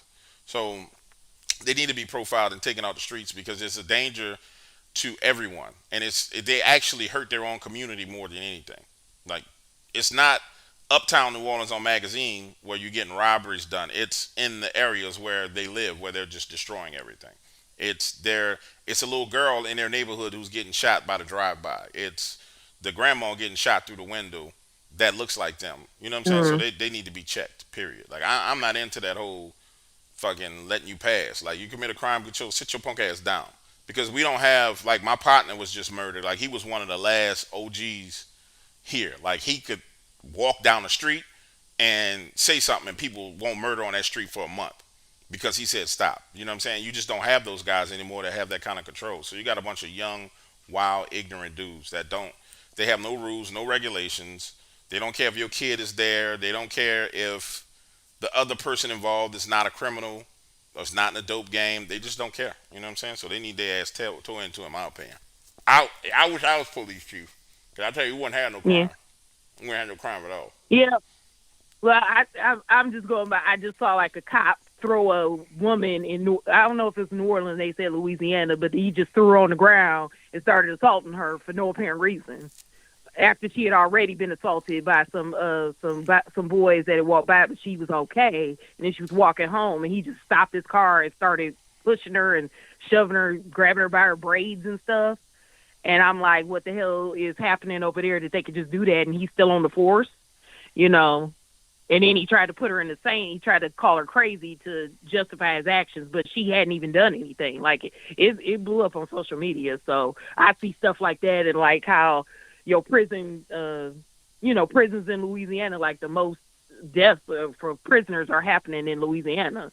So something's going on with your criminal justice system too. That's the way it seems like. But I don't live there, so I can't I can't speak with any certainty. I could just go by what I'm seeing on the news, and not even the news because I don't even watch mainstream media. But I'll tell you like this, social. sister, and I'll be 100% honest with you. I don't know about the little lady who got her head bashed in. Hopefully, the person, if he was wrong doing it, and he gets fucked up and dealt with. But I tell you what, if you was coming down here and you said, "Hey, Dark Waters, I'm going out to," even if you said you're going to Bourbon Street, I would say, "Hey, be your ass off Bourbon Street by 10 o'clock because now they're robbing and shooting people on Bourbon Street, and that's where the money's made. It's never been that way.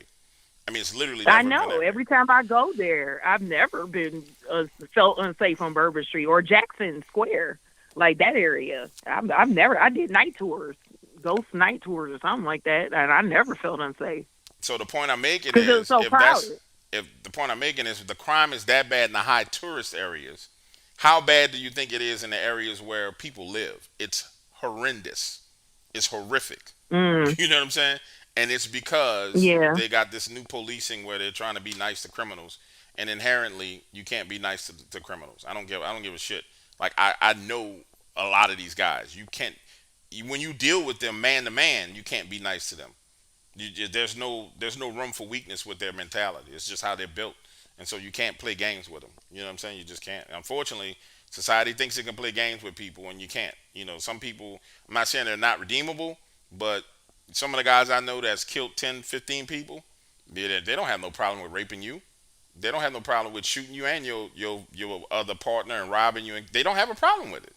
And so that type of personality type has to be dealt with force. There's no other way to deal with them. You know what I'm saying? There's literally no other way to deal with them, and people just got to understand that. But unfortunately, we're in a society where everybody wants to play games, so it's gonna get worse. That's why I keep that heat on me at all times, and I carry rifles with me because I'm not gonna be outgunned because that's what they're carrying. They're carrying rifles in their jeans. I know it because I'm around them. You know what I'm saying? So, all Oh right, darling, I'm wow! gonna let you How go. can you Thank even you for fit a that phone rifle call. in your jeans? I'm sorry. I'm just wondering how you can carry a rifle in your jeans without and walk at the same time. Yeah, because But there's okay. folding ARs. You can fold them up. Oh, I didn't know that. Okay. All right. Well, be sure to look at that episode. I'll be curious to see what you say about it. Okay, darling, good talking to you. All right. Thank you. All right, Bye bye. bye.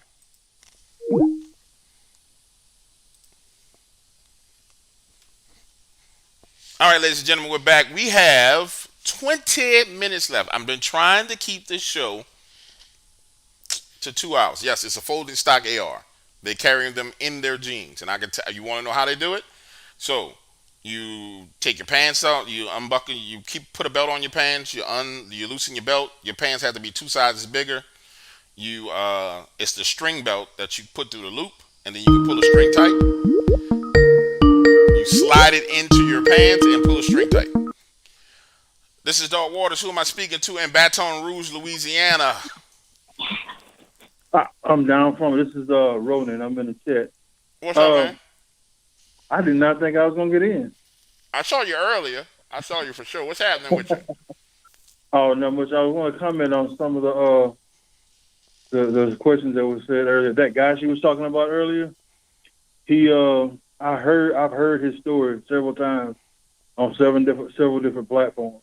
Which guy? He was in when she said the guy in Metairie and the guy that had about the woman turning into the girlfriend turning into werewolf. Okay, yeah. Tell me about that. You heard it. What's the deal with that? Run that down to me.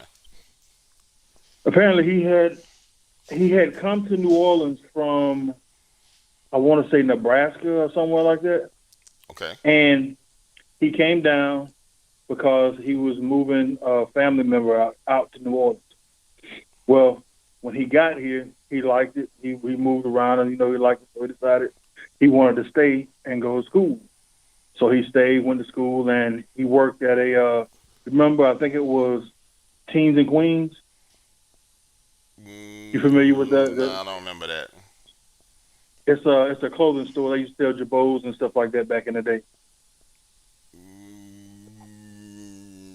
Teens and Queens, no. I You think mean Rubenstein's? No, I think he said Teens and Queens. It may have been Rubenstein's. It might have been Rubenstein, because the only place to get jabots in the 80s was Rubenstein's. It's possible, but I think he did say Teens and Queens. But either way, he had he started working in a clothing store, and he met this girl. When he met this girl, they kind of hit it off or whatever, and she was like, her mother didn't want anybody to come to the house, so he wanted her to meet him in the park. So he gets to the park, and he was waiting on her, and she never showed up. So he started playing some basketball with some guys in the park. The guys in the park were like, well, your girl ain't showed up yet. You want to walk with us to the store? Because they were going to get something to drink. He was like, oh, yeah, okay, cool. So they head down this train track, going to the store, and on the way to the train track, or on the way to the store down the train track, there was like, I want to say some high grass or something like that on one side of the train track. And he said he saw something move in the dark. And as they were going, he saw a huge animal come out onto the track, and they started to run, but the wolf or whatever it was got on top of one of his friends and had him pinned. Bro, what they said is happening at Metairie? Was it Metairie? It was Metairie, but I don't know. I don't know what area. Man, hold on. Let me. I'm not familiar with area, but I'm in Tangible Hope. I Oh, used to okay. live in Baton Rouge. Okay, you just got the Baton Rouge number. Yeah. What she said the name of the show was? What's the name of the show? she Werewolf. said. She said. Uh, it's one of those discoveries. I forget, but I've heard it on uh the other show. I won't mention the name for confusion's sake. I have heard it on the other show that talk about dog. That talks about Dogman. Oh, that's interesting. The Hot Pocket show. Yeah, that's interesting. It was on that, and then he went on another. I think another 2 or 3 shows telling and told the same story. But he was on actual TV too. I didn't see the TV show. I heard it on the podcast. Oh, okay. I'm telling you, the only thing that doesn't add up to me is the Metairie part. I'm trying to figure out where the hell they got a train track in Metairie. Um, Um, I'm just in the '80s. Like and I was moving around. I was younger, but I was in my teens. I'm just trying to figure out what the hell, where that's coming from. I'm not saying I don't believe the dude. I ain't never talked to the dude, so I ain't gonna say the dude capping a line. But it is what it is. yeah, It's just stories. Terror in the Woods. Okay, that's what it is. Terror in the Woods. Okay, I'll look that up just to see. But there's been a lot of stories. Most people don't understand how the TV producers work for getting stories on the TV. mhm. So they want, um, for example, Blue. He was the easiest sell for a TV program because he had the footage, his reaction was live, and everything was there, right? So it was easy. But for the most part, without evidence, you pretty much know somebody who plugs you in. You know what I'm saying? Like if you don't have Right. evidence of your encounter, it's pretty much okay. Like a Dave Schrader, who's my boy, will reach out and say, okay, man, they need somebody on this show to tell their story. So the guy may have been plugged in and then got plugged into a TV show. And that sounds like what it may be. But I would love to talk to him. I don't know where he is or if he's down here. I would love to talk to him just to hear it myself, so I can know and I can hear it myself. Because I would want to know, yo, where the fuck were you when this happened? And what happened to the broad? You know what I'm saying? Did he talk to the broad afterwards? Did they say on the show what happened to the chick? Did he talk? The chick never showed up. He said he actually ended up when he had the Dogman encounter. It was him and the group of friends. They left and went back to the guy that was pinned, which he said the guy literally his hair turned white in one spot. But they took him back home and he ran. And when he ran, he went home, blocked himself into the house, and I think he stayed for a little while and then left, like moved back home. Oh, so this story wasn't told from the perspective from the guy who was from out of town then. No, it was the guy from out of town. He told the story from his perspective and everything, but he said after they took the guy home that was pinned. Oh, the Because guy that he was wasn't pinned to the on- ground. Okay.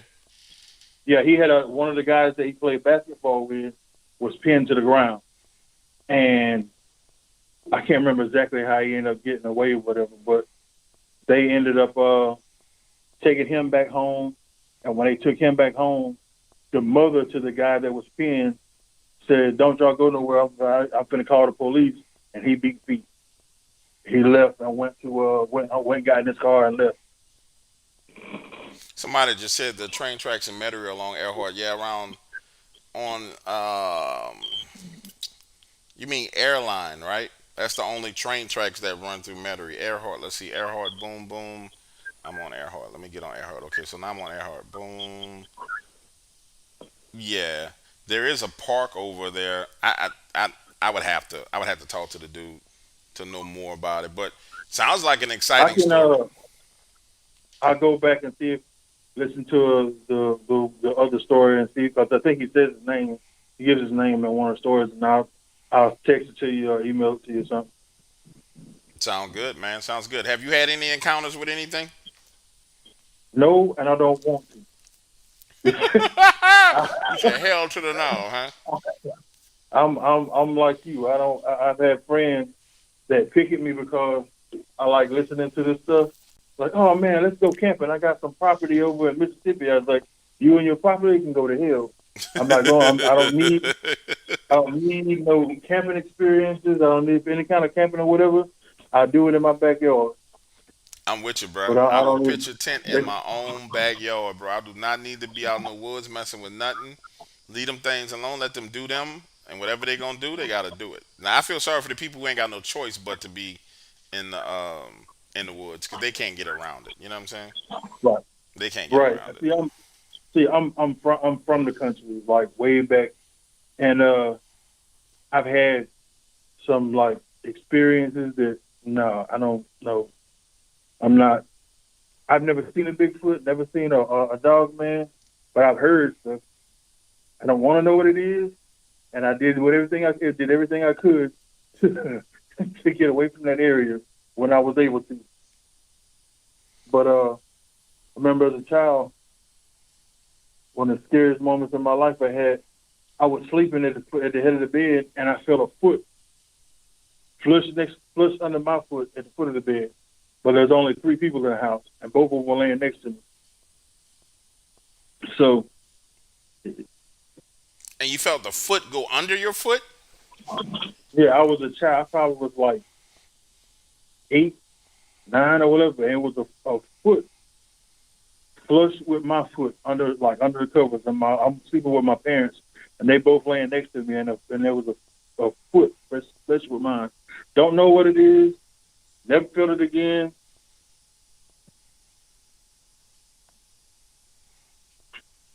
Yeah, that's Never really creepy. tried to figure it out. I was just it happened. I accepted it and moved on. That's how you I deal think with that stuff. I think I had I came on a show you did I think with Vault a few years ago, and I told him about the I think y'all were talking about shadow people, Yeah. and I had an experience. I don't understand what happened, but me and my brother had bunk beds, and while we were laying down to sleep, I woke up in the middle of the night. You know how you have the hall light is on, Yeah. and you have that light cast shadow, whatever. Well, as I was laying there, I had woke up in the middle of the night, and I'm sitting there, and a shadow of some. I thought it was my dad. Crawled in the middle of at the foot of the bed and crawled down in between us, and it's like it wasn't like you see a shadow or whatever. It was like a solid. There was no features in it. It was just solid darkness, like at the foot of the bed, and it sit there and it looked at me, looked at my brother, and looked at me, and then just sit there for a minute, and I covered my head up. Man, that's crazy. That was the only one you only saw it one time? Only time. Yeah, that's From scary, that man. point on, from that point on, I kept my feet covered. Hey, ain't it crazy how when you was a kid you felt like if your feet were covered you were protected? That shit crazy. Oh, you had the armor of God when you put a cover on you. Dude, when I was going through night terrors and when I was dealing with all that demonic stuff at the old place that I was in, I could not stand having a portion of my body exposed outside of my head. Like my head could be out of the cover, but like my neck had to be under, my feet had to be under the cover. Like everything had to be covered, and I felt safe. But if like if one foot was out, oh hell no, just get this foot back under the cover. And I'm Right, a grown ass man, and I felt that way. You know what I'm saying? right. I So I know can what you only mean. imagine being a kid dealing with something like that. I could. I just. That's I would cover up and slide in the corner because the beds were like up against the wall. Uh I huh. would just cover up, slide in the corner. I had like a little peephole or whatever to look out through. But other than that, like I said, I don't mess around with this stuff. I look at it as entertainment, but I keep that 1% in my mind that ain't something I want to find out about. Nah, that's real right there, man. That's real. Well, I appreciate you calling, giving me that piece of intel, and tying that neat knot for me, so I knew what was going on. I appreciate that, brother. Oh, no problem. Appreciate you letting me come on your show. All right, let me take the next call because we only got 6 minutes left. Let's get one more person in. All right, peace out. Hey, this is Dog Waters. What's your name and where are you calling from? Well, my name is Toby, and I live in Metairie, Louisiana now. Toby, what's up, man? Years ago, when I first got out of the military, I used to do camping all the time growing up. But when I got out of the military, I was looking online for a good place for an adventure. So I found a place called Lock One up in Honey Island Swamp. And on the website, it says you can camp up there if you dare. And me being a stupid infantryman, I decided to take that challenge. So I had my friends drop me off up there. Wait, how long They were ago gonna was pick this me up how long ago was this that you did this? 2013. Okay. And if you go up there by Pearl River, it's Lock One Road. You go over there and you walk across this little bridge over there. You walk into the Honey Island Swamp section up there. And they got this squared off area up there. It's like this old pasture, old farm or whatever it was.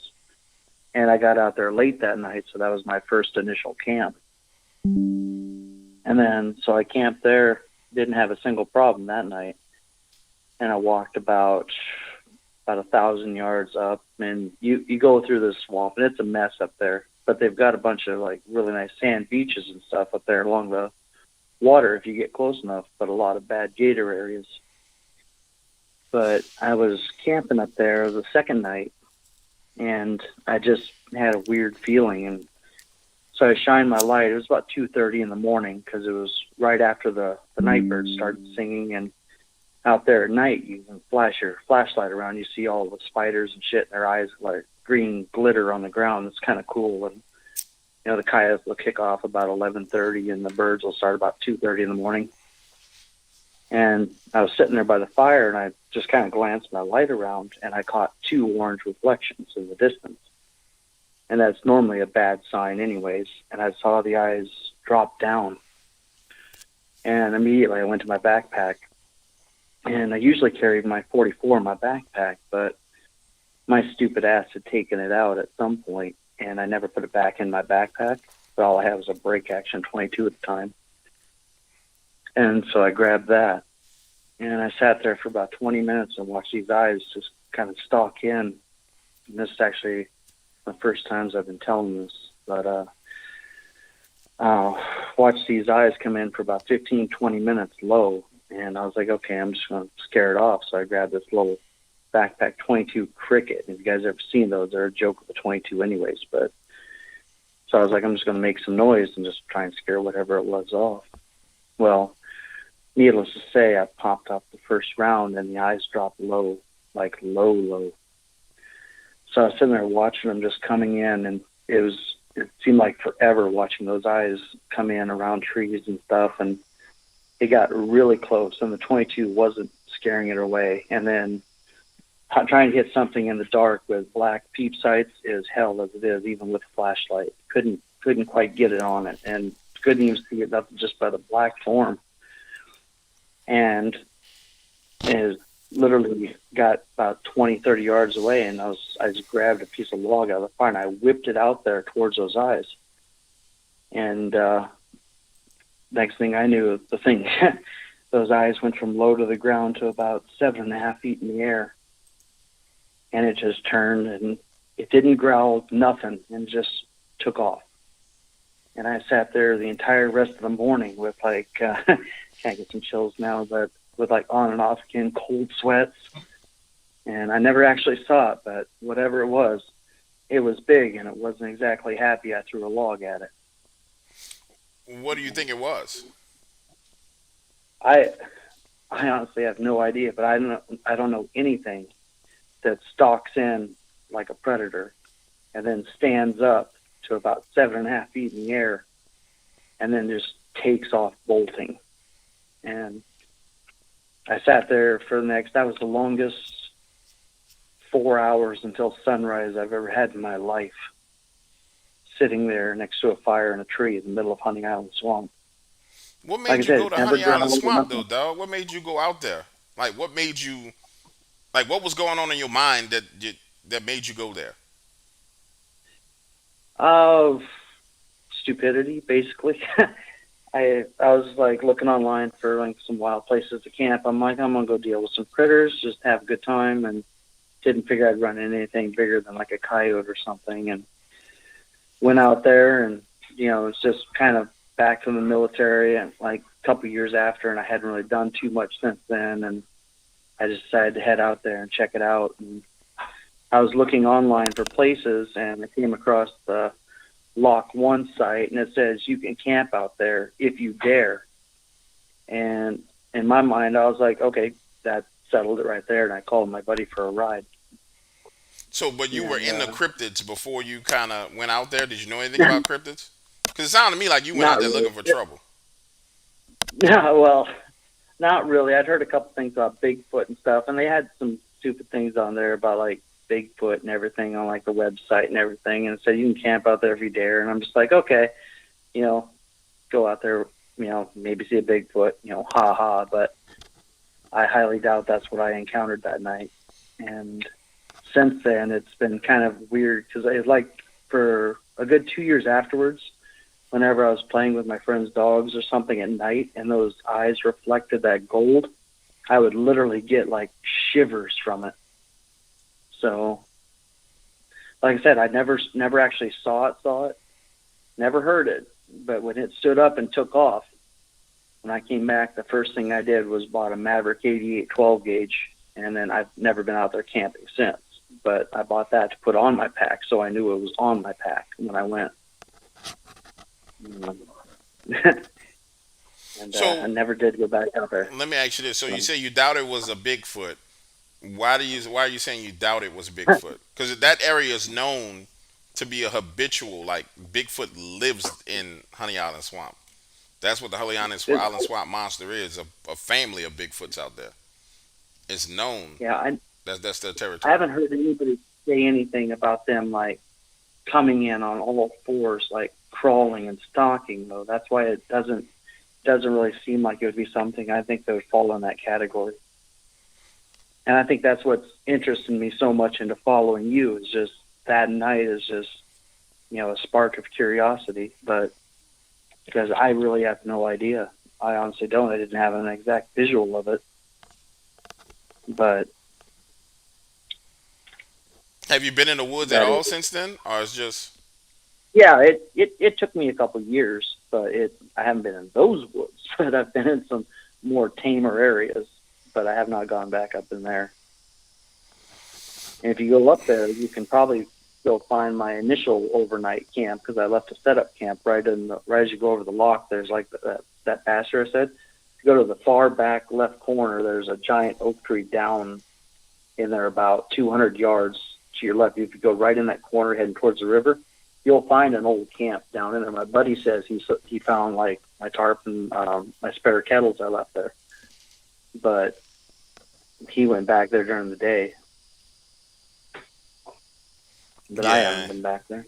yeah? You one of them people. You was going out there. You knew what you was looking for. You was getting in trouble. You was asking for trouble, bro. You figure, okay, I'm gonna go see what Oh, this shit is about. I found just enough. I found just enough, and I was Yeah. out of there the next day. Well, that's smart. I'm So glad nothing happened to you. Did you have any other encounters? Anything else happen to you? Or that was your one that off? that's my like that's my one and only. So Well, that's good. How long have you been researching the topic since that encounter? uh, not really. I just kind of left the subject alone, just left it die. And when my friends asked me what happened, I told them I ran into a panther, and just left it at that. So Right. I don't blame you. Yeah, it's hard to get people to explain that to people without being ridiculed. So I don't blame you. I would be like, man, I ran into a panther and that was that. yeah, and that's exactly where it stayed since then. So, but I've Yeah. been listening to you now for a good while, and I was like, I might as well share what little I have, but it wasn't a visual or anything. It wasn't anything as epic as some of the people you talk to, but Well, it's you'll be all I got. And surprised. that's The plenty for majority of me. the encounters are similar to yours. It's just that you got to talk to enough people to get to the really, really juicy ones. You just got to keep talking and keep talking and keep talking and keep talking, and then bam, you get hit with one. Like, oh shit, that's scary. You know what I'm saying? But a majority of them are sightings, and what I would consider yours would be a sighting of something. you didn't smell anything. Did you pick up any scents to narrow down what it might have been? There was no scent, nothing, and just when I whipped that log out, that's when it went from 3.5 foot off the ground to right up in the air and just stood there, and then it just turned and took off. I was like, yeah, this wasn't exactly a best idea. Yeah, that's not a good idea at all. So you spend the rest of your night with your ass up to a 4 foot wide tree and the biggest fire as you can get, on and off again, cold sweats isn't exactly the best way to spend an evening. Yeah, and out there in the swamps getting eaten alive by mosquitoes, the giant ass spiders that's out there, which is crazy. It's some crazy stuff out there. Well, at least you made it out, man. What branch of the military did you serve in? Army. All right, man. Well, thank you for your service, brother. I appreciate it. Well, you're more than welcome. So, you have a good night, sir. All right, you have a good night. All right. All right, ladies and gentlemen, we've been running for the full 2 hours. A lot of calls came in. A lot of interesting phone calls came in. We're going to close this out because we won't keep it at 2 hours. And eventually we're going to start working in our breaks in the middle because I'm just getting up to speed, baby. I'm just getting up to speed. And I'm still, the engine, the locomotive in my brain is just starting to kick off and get back to what it used to be. We're getting there. We're getting there. Watch what we do with this, though, guys. Watch what happens with this. But some great calls. I appreciate you guys hanging in there with me and hanging out with me for the night. Hold on, let's sign out of this so people won't just keep blowing us up. Bye-bye. I appreciate you guys hanging in there with me tonight. I'm definitely going to look into the werewolf encounter down here to see what that was about. I wouldn't mind talking to the cat. He's a local dude. I love people down in my hometown in New Orleans, and we'll see what's going on. We'll see what's happening. I love you guys. I appreciate you. We're gonna call it quits for the night. I hope you guys enjoyed the show. 402 people in here and 256 likes. Come on now, hit the like button. Quit playing. Quit playing. Quit playing. Hit the like button before I go, man. Why y'all playing with me like that? So y'all down bad for that, man. Y'all down bad for that. I'm just gonna tell you. Y'all down bad for that, but I love you anyway. Gonna get a lot of dough. Anything is possible. Turn me up in the headphones. Yeah. Trying to get a lot of dough and dirt through all the obstacles, cause anything is possible. Yeah. Oh man, I got a lot of gold. Stack that bread and vomit nose. Anything is possible. Yeah. Trying to get a lot of dough and dirt through all the obstacles, cause anything is possible. Hey. Oh man, I got a lot of gold. Stack that bread and vomit nose. Anything is possible. Hey. I grind to get a lot of dough and dirt through all the obstacles, cause anything is possible. Yeah. Oh man, I got a lot of gold. Stack that bread and vomit nose. Anything is possible. Yeah, all I know is get paper. All I do is shit major. Bought a condo on the top floor and the building's a skyscraper. Feeling like I'm Kobe, LeBron for the Lakers. Feeling like I'm Idris, Paul Walker, Taker. New Rollie, no diamonds in it. New Porsche, all dimes in it. I'm infatuated with fine women. Corona extra with the lime in it. Just to chase the Henny. Used to be a penny pincher. Now I'm in plenty business. Grind hard, nigga, on guard. Grind hard, nigga, on guard. Yeah. We grind to get a lot of dough and dirt through all the obstacles, cause anything is possible. Hey. Oh man, I got a lot of gold. Stack that bread and vomit nose. Anything is possible. Hey. I grind to get a lot of dough and dirt through all the obstacles, cause anything is possible. Yeah. Oh man, I got a lot of gold. Stack that bread and vomit nose. Anything is possible. I lean with it, I rock with it. Locks under my socks fitted. Tahoe with the black tint. Houston girl, heavy accent, but my whole swag is magic. High five, fantastic. Make the money stretch like elastic. Making moves that you couldn't imagine.